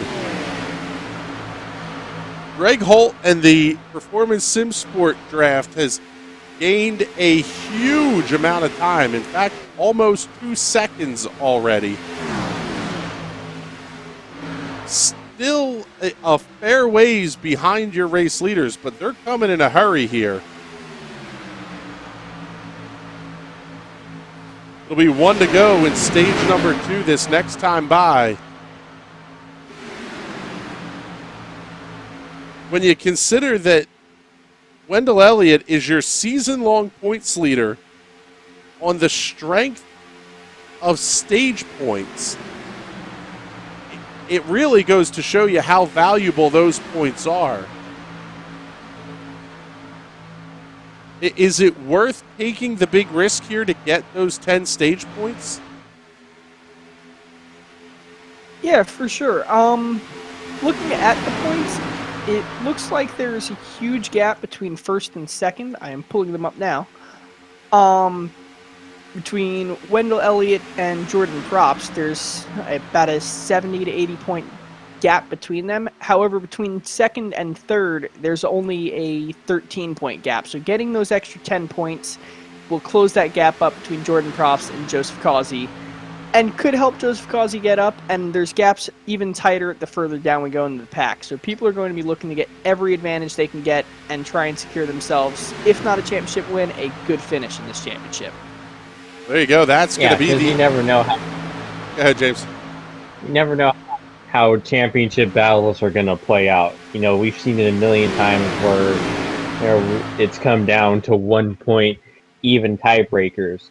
The worst thing that could happen to you in racing is to be at the end of a season and just looking back at a tiny margin in points and going, man, if I didn't do that, if this didn't happen, if I just got that one position, things might have been really different. So you always have to go and get as many points as you can all the time.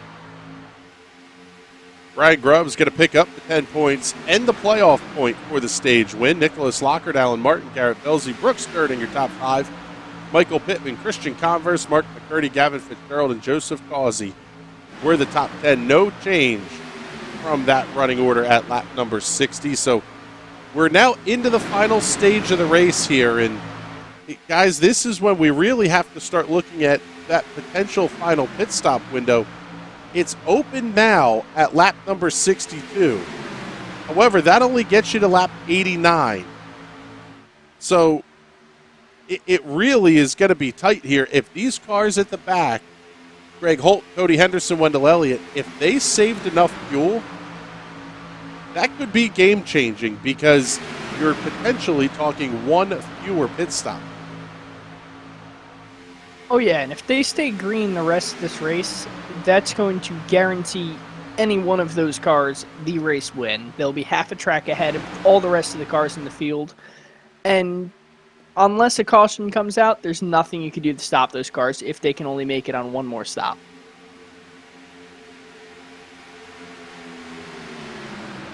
It's definitely going to be interesting to watch this play out. JC Henderson checking in the comments. very much for tuning in tonight, JC. We appreciate it.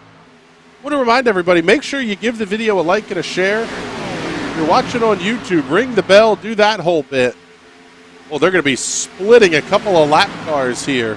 That's the 2 of Jeremy Gibbs and the 0-2 of Evan Kelsey. This is sort of just the opportunity that some of these drivers in the middle of this pack would look for to try to make a different lane work. But so far, it looks like that top 4 is going to be able to just get away here and almost start to check out a little bit.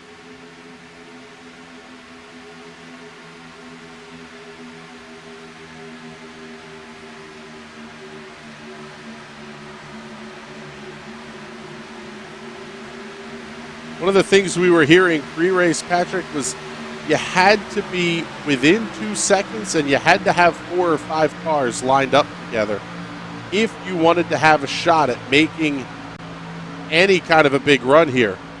For 5th place, Mark McCurdy, that may be all but over here, but we've got pit stops coming up here. In fact, the Performance Sim Sport team working their way down pit road. We'll kind of come back to that thought process here in just a minute, but Joseph Causey, Christian Converse, Cody Henderson, Greg Holt, Anthony Probst, Wendell Elliott, Brooks Dirting, all on pit road, stopping here on lap number 65. They cannot make it the rest of the way on fuel. I saw a bunch of tire smoke coming into the pits. I'm wondering if anyone came in too hot and is going to have to come pass through the pit lane again due to a speeding penalty. Definitely something to keep an eye on here is everybody else at the front of the field going to start making their way down pit road, at least your top 8-9 cars, including up to 10th place now. Donald Williams, he spins coming into the pit road, hits the inner safer barrier. A little bit of damage on the nose of that car. We'll see if he's got the backup car available.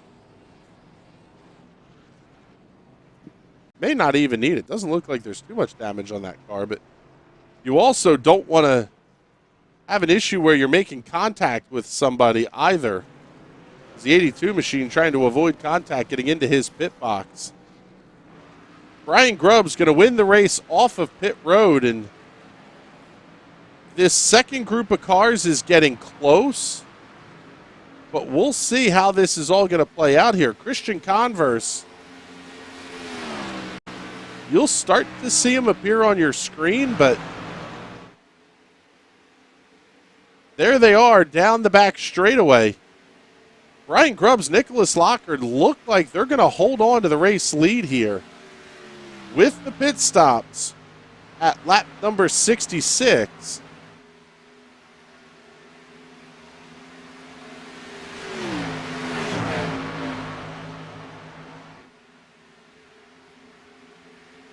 And that is a freight train of Performance Sim Sport entries coming on the high side. New race leader at the front of the field, Christian Converse. He's going to lead the lap after going a lap down to an early pit miscue, missing his pit stop, or his pit box, I should say, earlier in the race.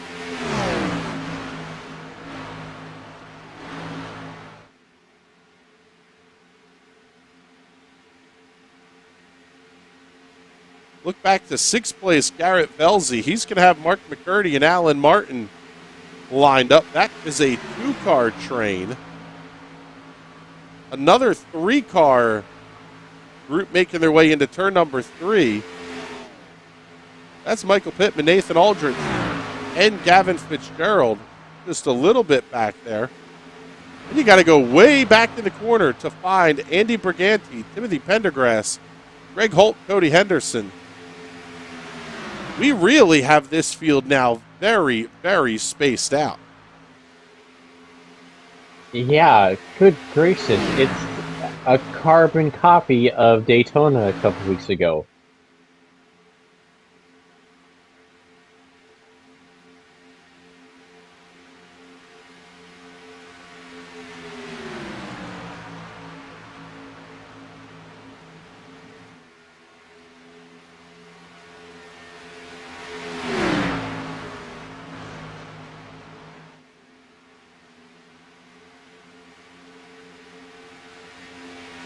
And I'll tell you what, Patrick, to your question on the pit road speeding penalties, I don't know how some of these performance sim sport cars didn't get one on pit entry. They were in hot. I mean, that execution getting on pit road was as close to perfect as you're going to get it. There is a little bit of a game you could play entering the pits at some of these tracks where the zones are spaced out far enough that you can enter the pits at 63, 64 miles an hour if the speed limit was 55 and get it slowed down to like 46, 47 and then back up to that 55 mile an hour speed limit and you will not get a penalty. Tricks like that are really useful for passing a car and then kind of sitting in front of it on either pit entry or pit exit, or to try and pass a car on pit exit, especially under caution. There's some of the games you could play. However, they are very, very risky. You get it off just by a mile an hour, or you hang on to that 63, that speeding for too long, it will give you the penalty, and that will ruin your race, especially if it's under a green flag green flag pit stop. Yeah, that's some of the games you see that get played in the real world as well. I mean, it basically it's a point-to-point measurement. It's not like you have a radar gun and if you speed, you speed. So it'll be interesting to see how that plays out. We now have a 5-car draft that has assembled themselves down the back straightaway. Going to be led by Brian Grubbs. He'll have Nicholas Lockard, Mark McCurdy, Alan Martin, and Garrett Velzy. They can get caught back up. The 5 cars, that's right about the number that we were hearing pre-race of what you needed to have to catch a group ahead of you.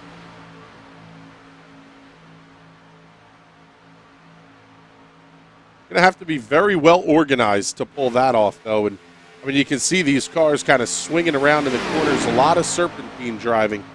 That's not going to get you where you want to be towards the front.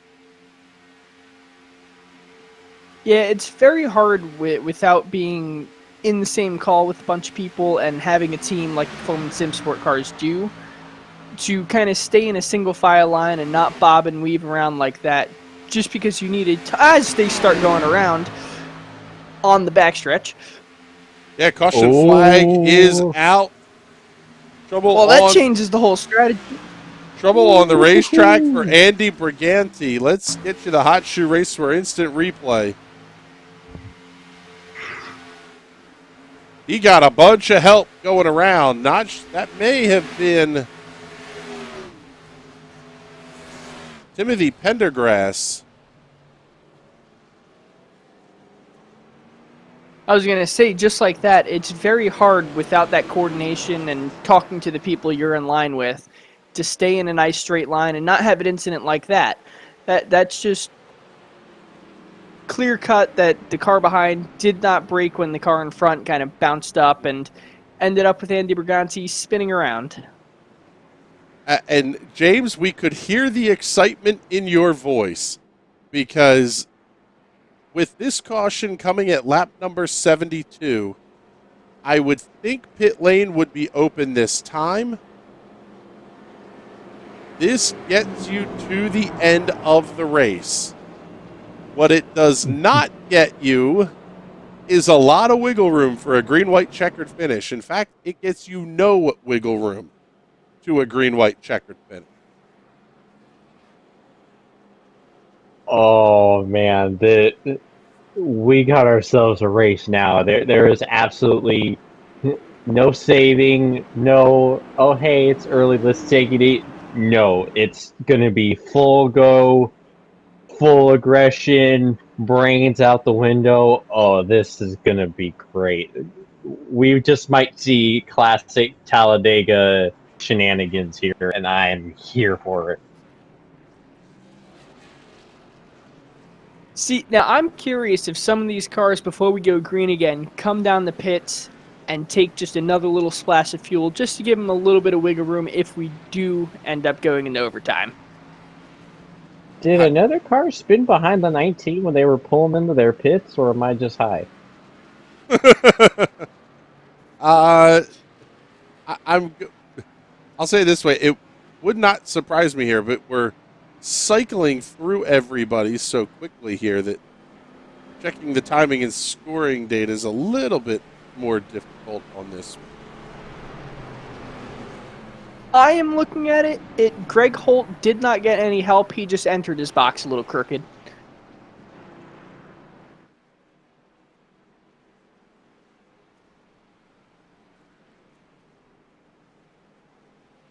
Now, the strategy games are continuing to play out a little bit here because Christian Converse was your race leader entering the pits. He will not be your race leader at pit exit. 6.02 seconds, the stop for Brian Grubbs. That is a fuel-only stop for that car, as is Nicholas Lockard running in the second position now. 6.15 seconds on the stop for Lockard. In fact, we'll get you the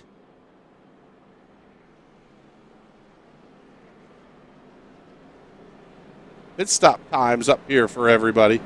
Grubbs in 6.0 seconds, 6.1 for Lockard, 9.3 for Converse, 5.6 seconds for Mark McCurdy. He's going to make a nice jump up through the field. Joseph Causey at 9.7. Patrick, I think a lot of what we're seeing here is cars that elected to take right side tires. I guess if you have the opportunity, you might as well take them. Yeah, tires, like I said before, they are not necessary. However, they do give you a little bit of confidence, a little more wiggle room to try and make a risky move or try and block a run coming to you. And if you do get bumped, it makes the car a lot more stable. So if you do have an extra set in the pits or just 2 tires in the pits, why not throw them on the car? This will probably be your last pit stop. So if you got them, use them. You're starting to see this strategy play out a little bit here. Garrett Velzy, Alan Martin, Andy Briganti, Timothy Pendergrass, all coming down pit road, taking a very quick splash of fuel. Martin on his way out, 5.33 seconds on the stop. Velzy, 6.83, 6.58 Timothy Pendergrass.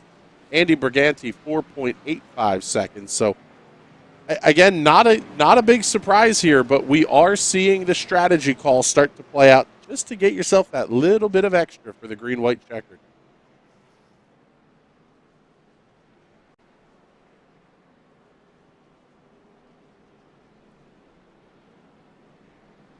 Field has gotten the call to double them up. So we're going to go back to green flag racing. Lights are out. Top the iRacing safety car. It'll be Brian Grubbs and Nicholas Lockard on the front row. Christian Converse, Mark McCurdy on row number 2. Joseph Causey, Michael Pittman Jr. on row 3. Brooks Durden, Gavin Fitzgerald in row 4. Nathan Aldrich and Wendell Elliott. The 5th row here for the restart. Where things get interesting here is the top 2 cars are both in that Lights Out, I think it's the Lights Out Esports team. Also, 4th place, Mark McCurdy as well. And you could see the 10 of Nicholas Lockard had the car shut off as he backed up the whole line trying to get that car refired.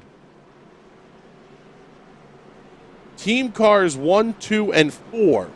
You also have the Performance Sim Sport cars, a Christian Converse 3rd, Joseph Causey 5th, Brooks Durden 6th. So team cars kind of split up a little bit here. This restart's going to be interesting to watch as we're going to go back green with 25 laps to go. Lap number 75 of 99 will go up on the scoreboard. Feature time, and we're green once again at Talladega.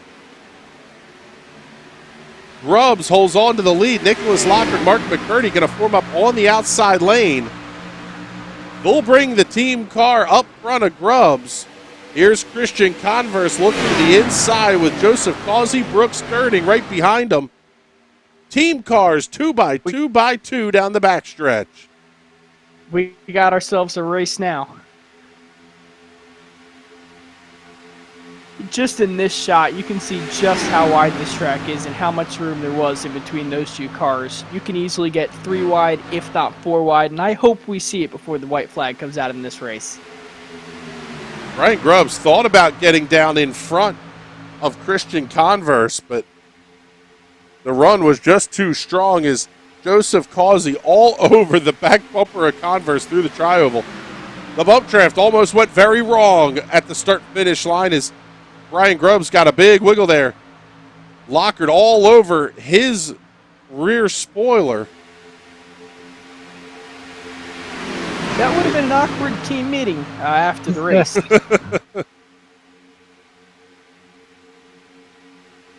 Still 2x2 here. The Lockered car's up top. Everybody else on the inside. Oh, here's Props. He's way down to the inside. What a save! That was absolutely beautiful.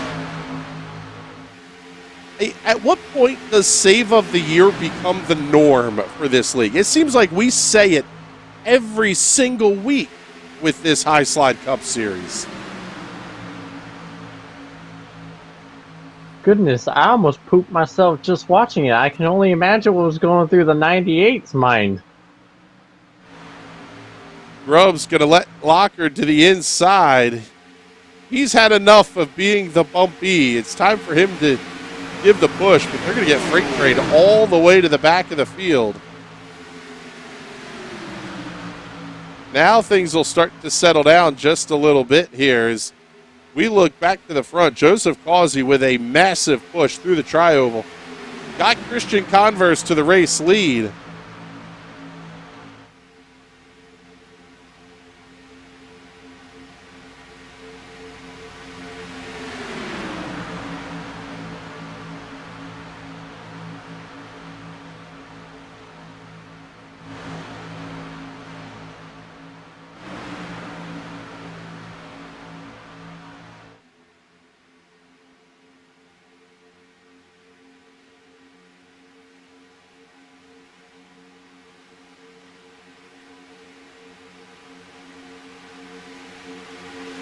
Drivers in this series, you can see just how patient they are. Nobody wants to make a move just yet. They're all just sitting there relaxing. It's very unlike what you see in other series, and especially the iRacing official series, where it's full go time every single lap of this race. These guys are just too smart for that.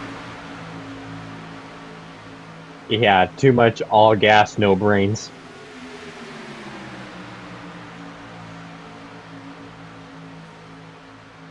You can also just see the level of respect these guys have for each other. They're all sitting, nobody is getting too aggressive with each other.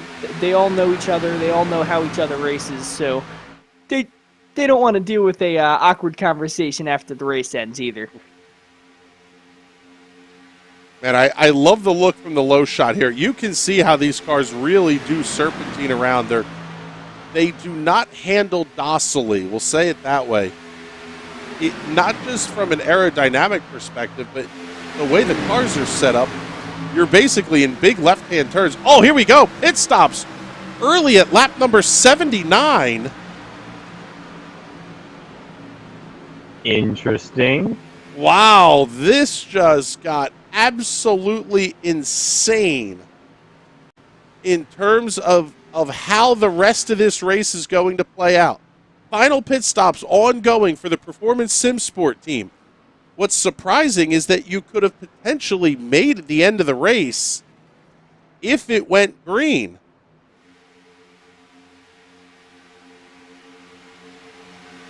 Yeah, it looks like Lockhart entries also pitted in about a lap or two earlier. I don't know if that's the right call for either of those teams. However, they might know something we don't. They might have, their fuel numbers might have shifted from what they told us in the pre-race to what they are actually getting now in the end of this race. I was going to say, if you can't get 28 laps, then you were going to have to make a pit stop one way or the other. I would think for some of these cars, and maybe this may be what we see here with Michael Pittman, Nathan Aldrich, Gavin Fitzgerald, they knew this was going to be their shot, was to get the timing right on the caution. Because now everybody else has made their, what will be final pit stops.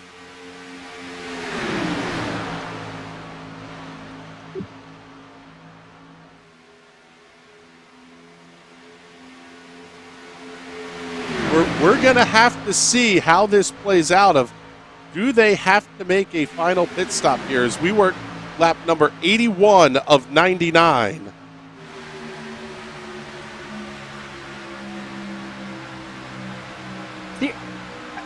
As long as the numbers that we were given before the race by these drivers, which race car drivers are known to lie about their numbers in the sake of strategy later in the race, but if those numbers were accurate, these guys can make it to the end of the race. I don't see a need for them to have to pit. It's going to be tight, and if you get the green-white checkered, that's where the strategy kind of blows up on you here, because there's no way they're going to make, without multiple cautions, there's no way they're going to make the green-white checkered finish. Yeah, it's definitely a little bit risky. If that green-white checkered does come out, then those Performance Sim Sport or Lockwood cars would be good to go to the finish. However, with the clean racing we've seen so far, I don't think we're going to get that green-white checkered finish. And I think these cars is going to be the group that you're going to see take that checkered flag at the end of this race. Yeah, I was just about to say, I think this has completely fallen in these guys' laps. Which is cool because we haven't really talked a whole lot about these guys like we have with the Lockhart and performance cars. So it's cool to see all these guys up here fighting for the win. Kind of doing it all on their own. Yeah, let's run you through the field here. Michael Pittman Jr. is your race leader. Oh, wow. He got a shove and a move out of the way down through the tri-oval.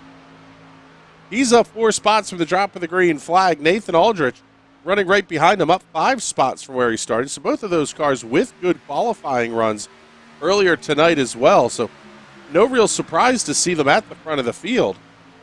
Gavin Fitzgerald running in the 3rd position is up 14 spots from where he qualified. We've seen Gavin run at the front a couple of different times this season, and it's been on the strategy calls, and he's very upfront with us about the fact that on pure pace, he's not going to beat the Performance Sim Sports and the Lights Out Esports teams.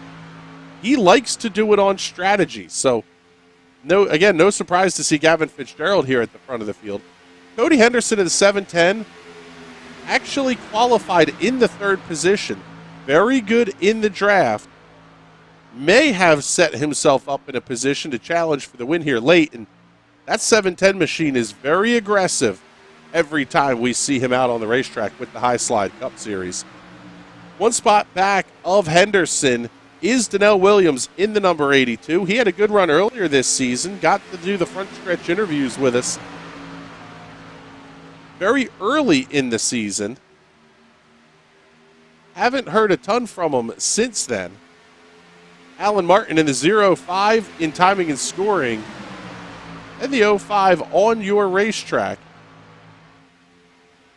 Another of the drivers that's just going to have to kind of play the strategy game here a little bit. Behind the 05 of Martin is the 02 of Evan Kelsey. He's the first car 1 lap down. How about Peter Hodgson in the 64? He's been a lap down. He's been, it seemed like, out to lunch. And Peter Hodgson now running in the 7th position. Absolutely fantastic run for that 64. Keep the car clean. Good things are going to happen. The number 13 Lamborghini entry of Andy Briganti. Currently running in the 8th position. Love the message on top of the windscreen there, Andy. Well done on that one, sir. Now we slide back to the 9th position. We get the Performance Sim Sport cars. These cars all stopped at lap number 79. Joseph Causey, Christian Converse, Brooks Durding, Anthony Props, Greg Holt, and Wendell Elliott.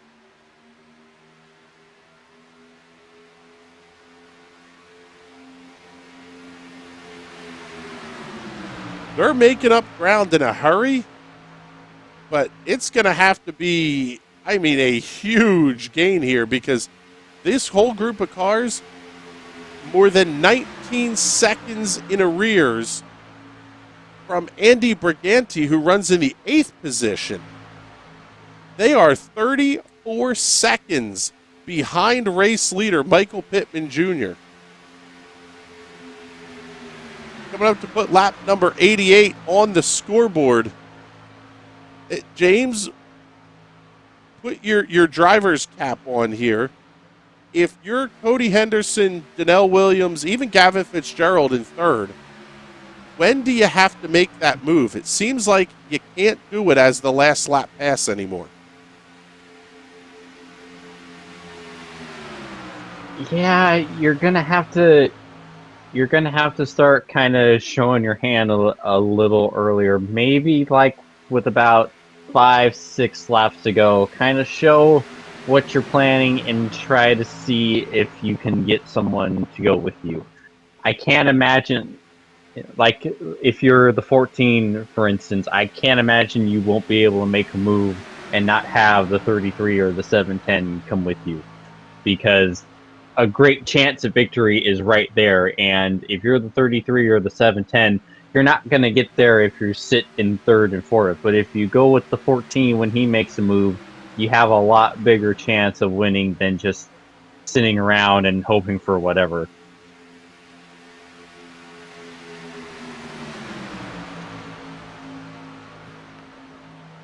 Yeah, excuse me. With this new package at Talladega, it seems like you have to make the move before the white flag comes out in that tri-oval. Try and get something for him. Try and get it done on the backstretch and hope it sticks coming out of 4, and you're ahead for that drag race coming back down the tri-oval to that start-finish line on the white flag lap.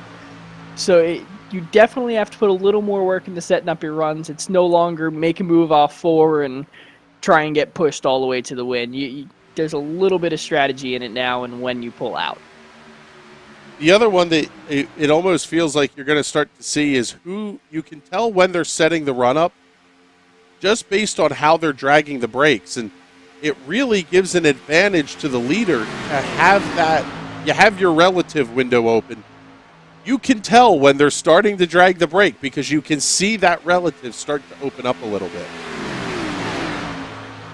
As we see Gavin Fitzgerald backing off a little bit, trying to see if he can get something done, make a move up and past those lead 2 cars.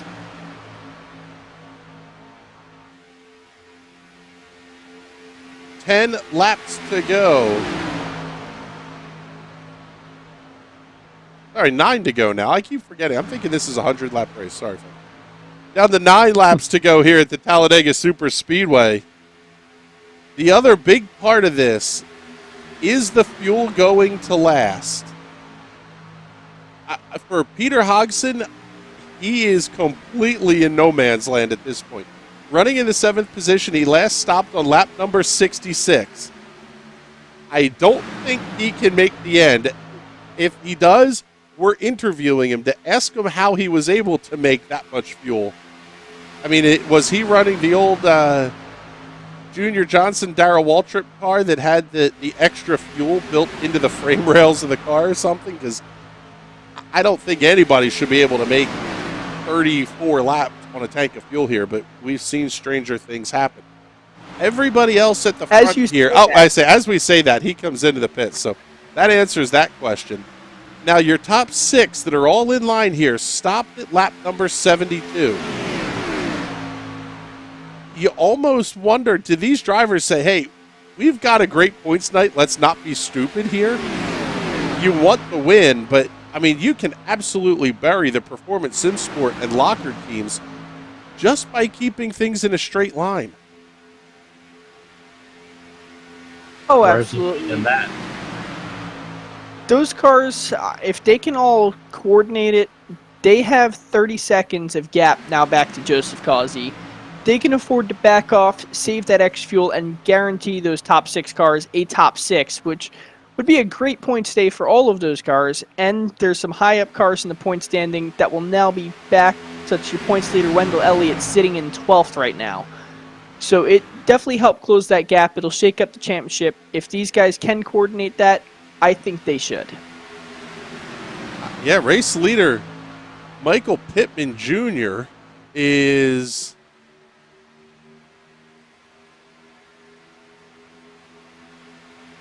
well, quite frankly, outside the top 30 in points, it looks like. Second place running, Nathan Aldrich, is 14th in points. 5 starts, 1 top 5, 2 top 10s, an average finish of 14.4. That is a massive, massive gain for that car if he's able to hold on to even a second position here. Same is true for Gavin Fitzgerald. He's 16th in points. 1 top 5, 1 top 10 this season. This really is shaping up to be an incredibly fascinating end to this race. I can't imagine that these 5 cars that are now hooked up together behind your top 2 are going to want to stay in line, though. You're just too close. You're going to have a shot. And Cody Henderson starting to get up onto the back bumper of Gavin Fitzgerald. We'll see when the big push is going to come. I tell you what, these cars getting out of line is exactly what the leaders want to see.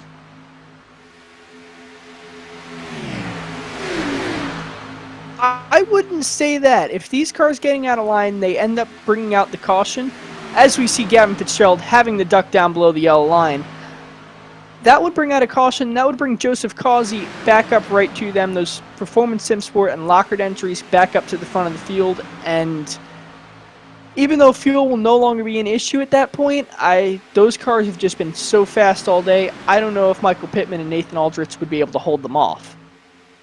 I tell you what, it was a power move off of turn number 2 by Cody Henderson. He wants a piece of the race win. He's going to go after it in turn number 1. Has to tuck back in line behind the 14 of Aldrich, but it's go time now here at Talladega. A little bit of a move up to the outside by Michael Pittman Jr. The 14 of Aldrich got below the yellow line. He's going to have to slot back in here. Cody Henderson, huge move to the outside into 3. He's going to be your race leader, but now he's got no help.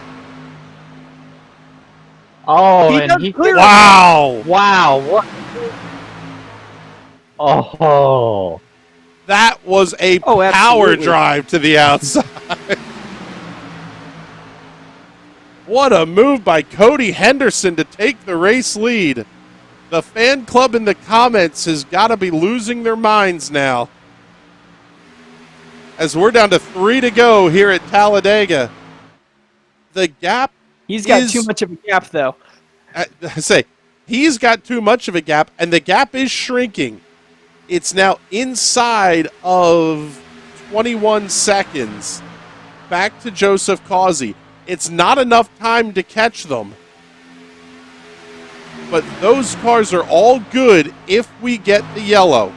Can this group of 6-7 cars at the front of the field keep things on the straight and narrow for 2 more laps?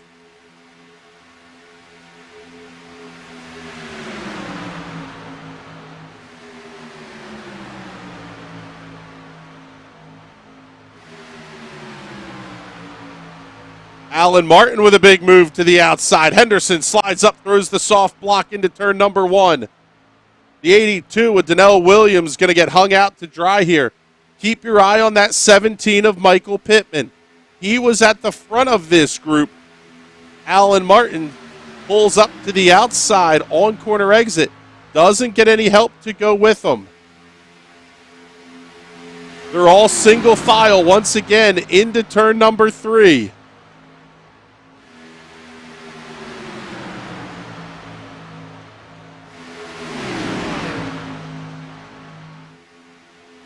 I'm curious to see if any of these cars run out of fuel on this final lap. This is going to be tight. That's the other question. These cars could barely make the final lap. White flag is out. 1 lap to go here at Talladega. Through turns 1 and 2. Alan Martin about a half a car length back.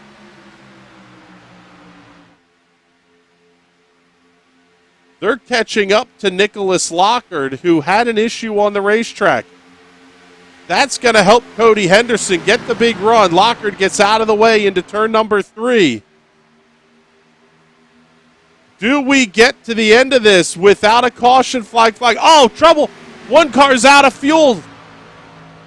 The 17. That was Michael He was Pittman. ahead of Through the tri-oval. Checkered flag going to be in the air this time. Cody Henderson picks up the win at Talladega. Alan Martin comes home second. Great race to the checkered flag for third. Let's get you the Hot Shoe Racewear instant replay on that one.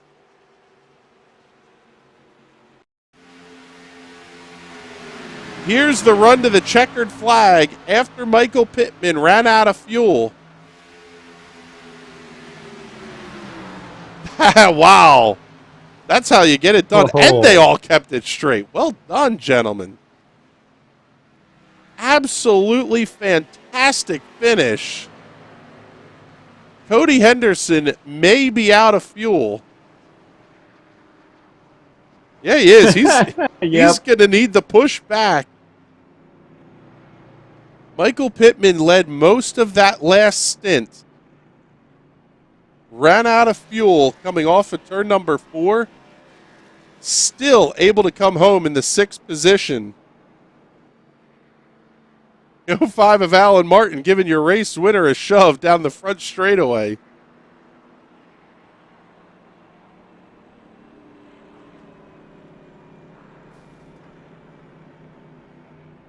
Yeah, we knew the comments were going to start to blow up here for this one.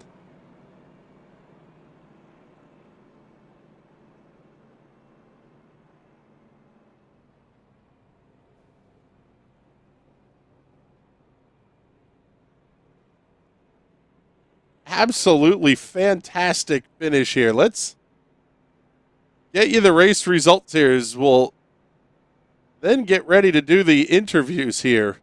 Holy cow, what a finish. Cody Henderson picks up the win by 1/10 of a second over Alan Martin. Nathan Aldrich, Gavin Fitzgerald, Donnell Williams, your top 5. Michael Pittman Jr., Joseph Causey, Christian Converse with a great recovery. Back to the 8th position. 9th, Brooks Durning, and 10th, Anthony Props. 11th, Greg Holt. 12th, Wendell Elliott. 13th, Mark McCurdy. 14th, Brian Grubbs. Garrett Velzy comes home in the 15th position. 16th, Darrell Rector. 17th, Timothy Pendergrass. Evan Kelsey in 18th, Nicholas Lockard 19th. Peter Hodgson in 20th, Andy Briganti 21st. 22nd, Jeremy Gibbs. And Jason Miz rounds out the field in the 23rd position. Absolutely wild run to the end here. Let's get our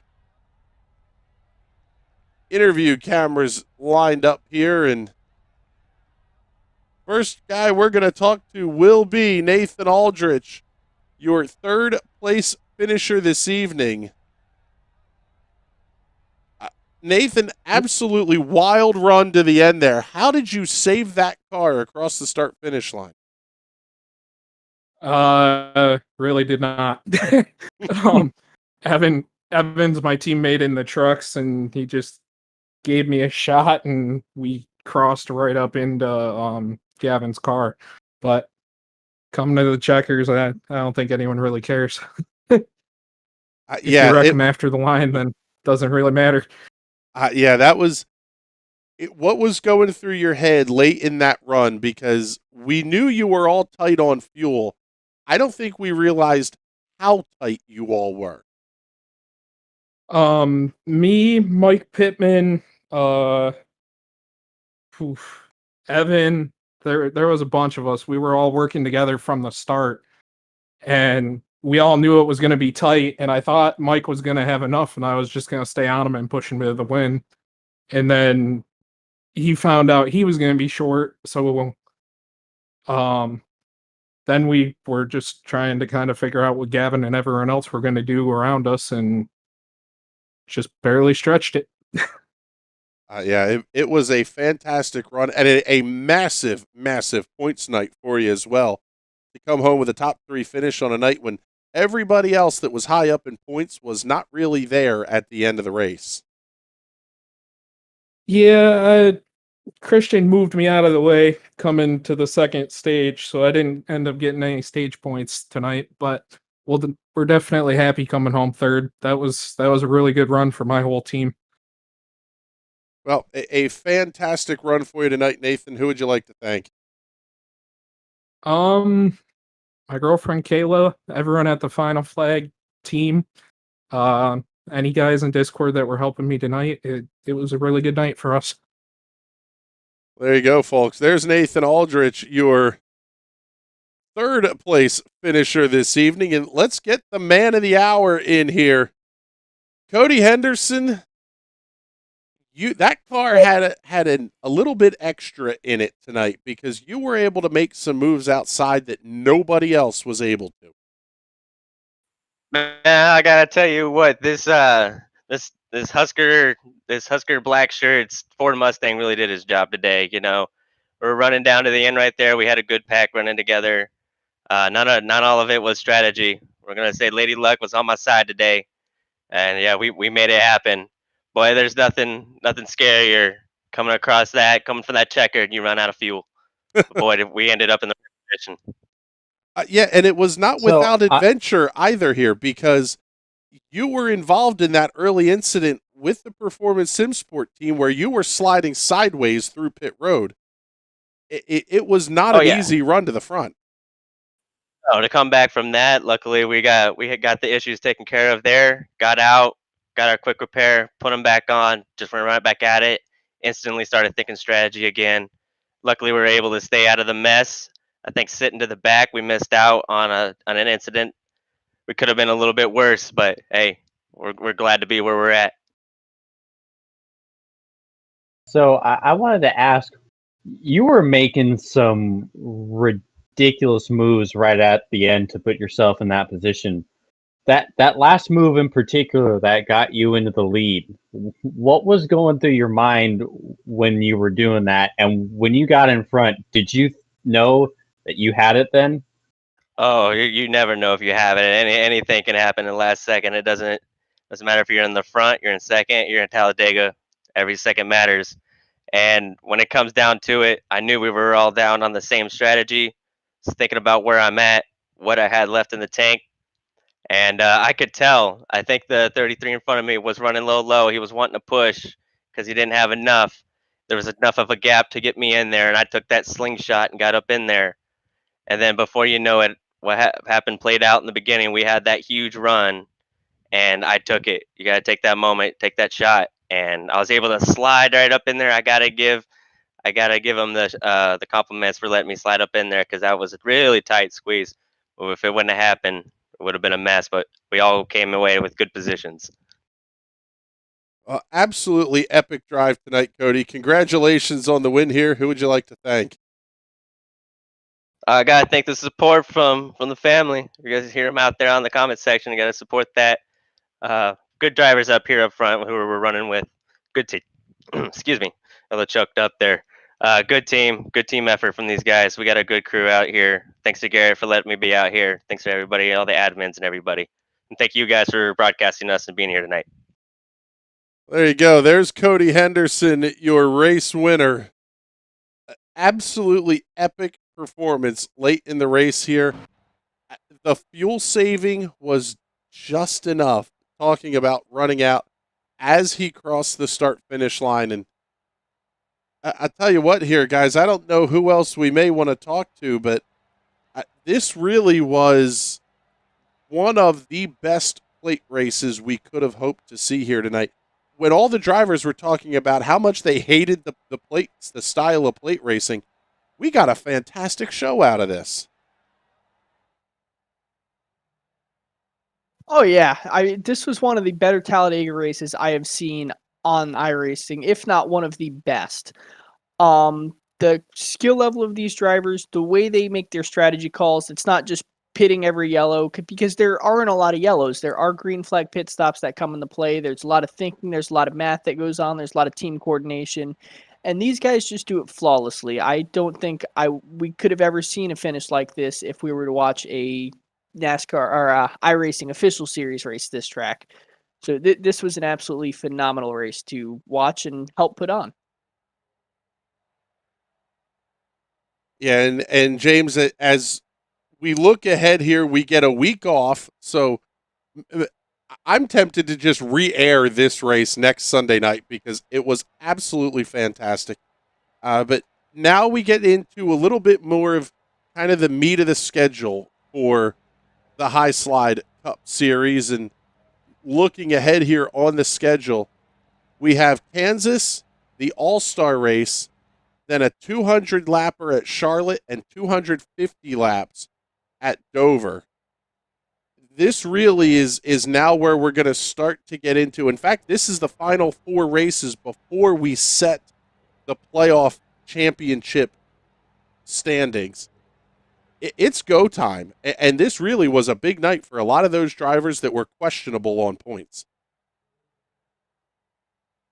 Yeah, it's going to be real fun watching everyone run these last 4 races and see if we get any sort of desperate driving, desperate moves, really hard running, trying to make that last-ditch effort to try to get into the playoffs and try to make something happen for a championship.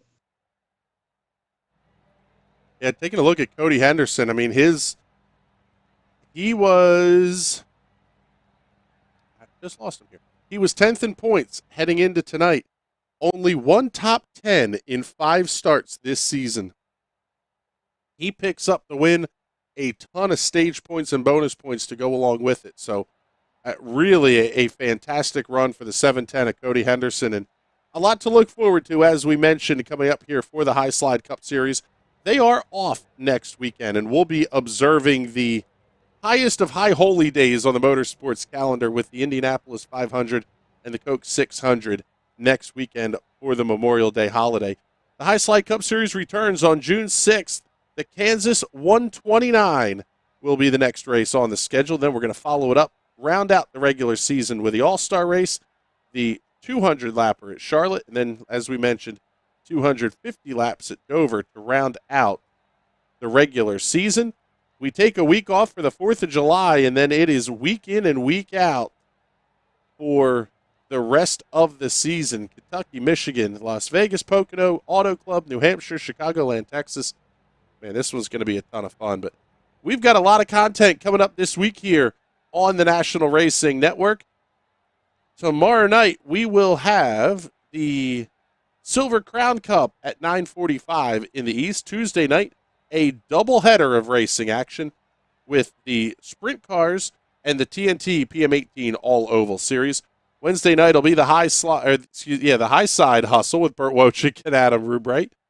Thursday night, another doubleheader with the Ezra IndyCar Series and the Indy Pro 2000 officials. Friday night, live real-world racing from Linda's Speedway to get you it tuned up for the Memorial Day weekend. And then we go quiet for a couple of days. We're going to enjoy the party with everybody else, but a whole lot of action coming up here on the National Racing Network before then. But we'll wrap things up here with our coverage from the Talladega Superspeedway. For James Watson and Patrick Byrne, my name is Chris Graham. It has been a pleasure to have you with us this evening. We will talk to you tomorrow night with the Silver Crown Cars. Have a good night, everybody.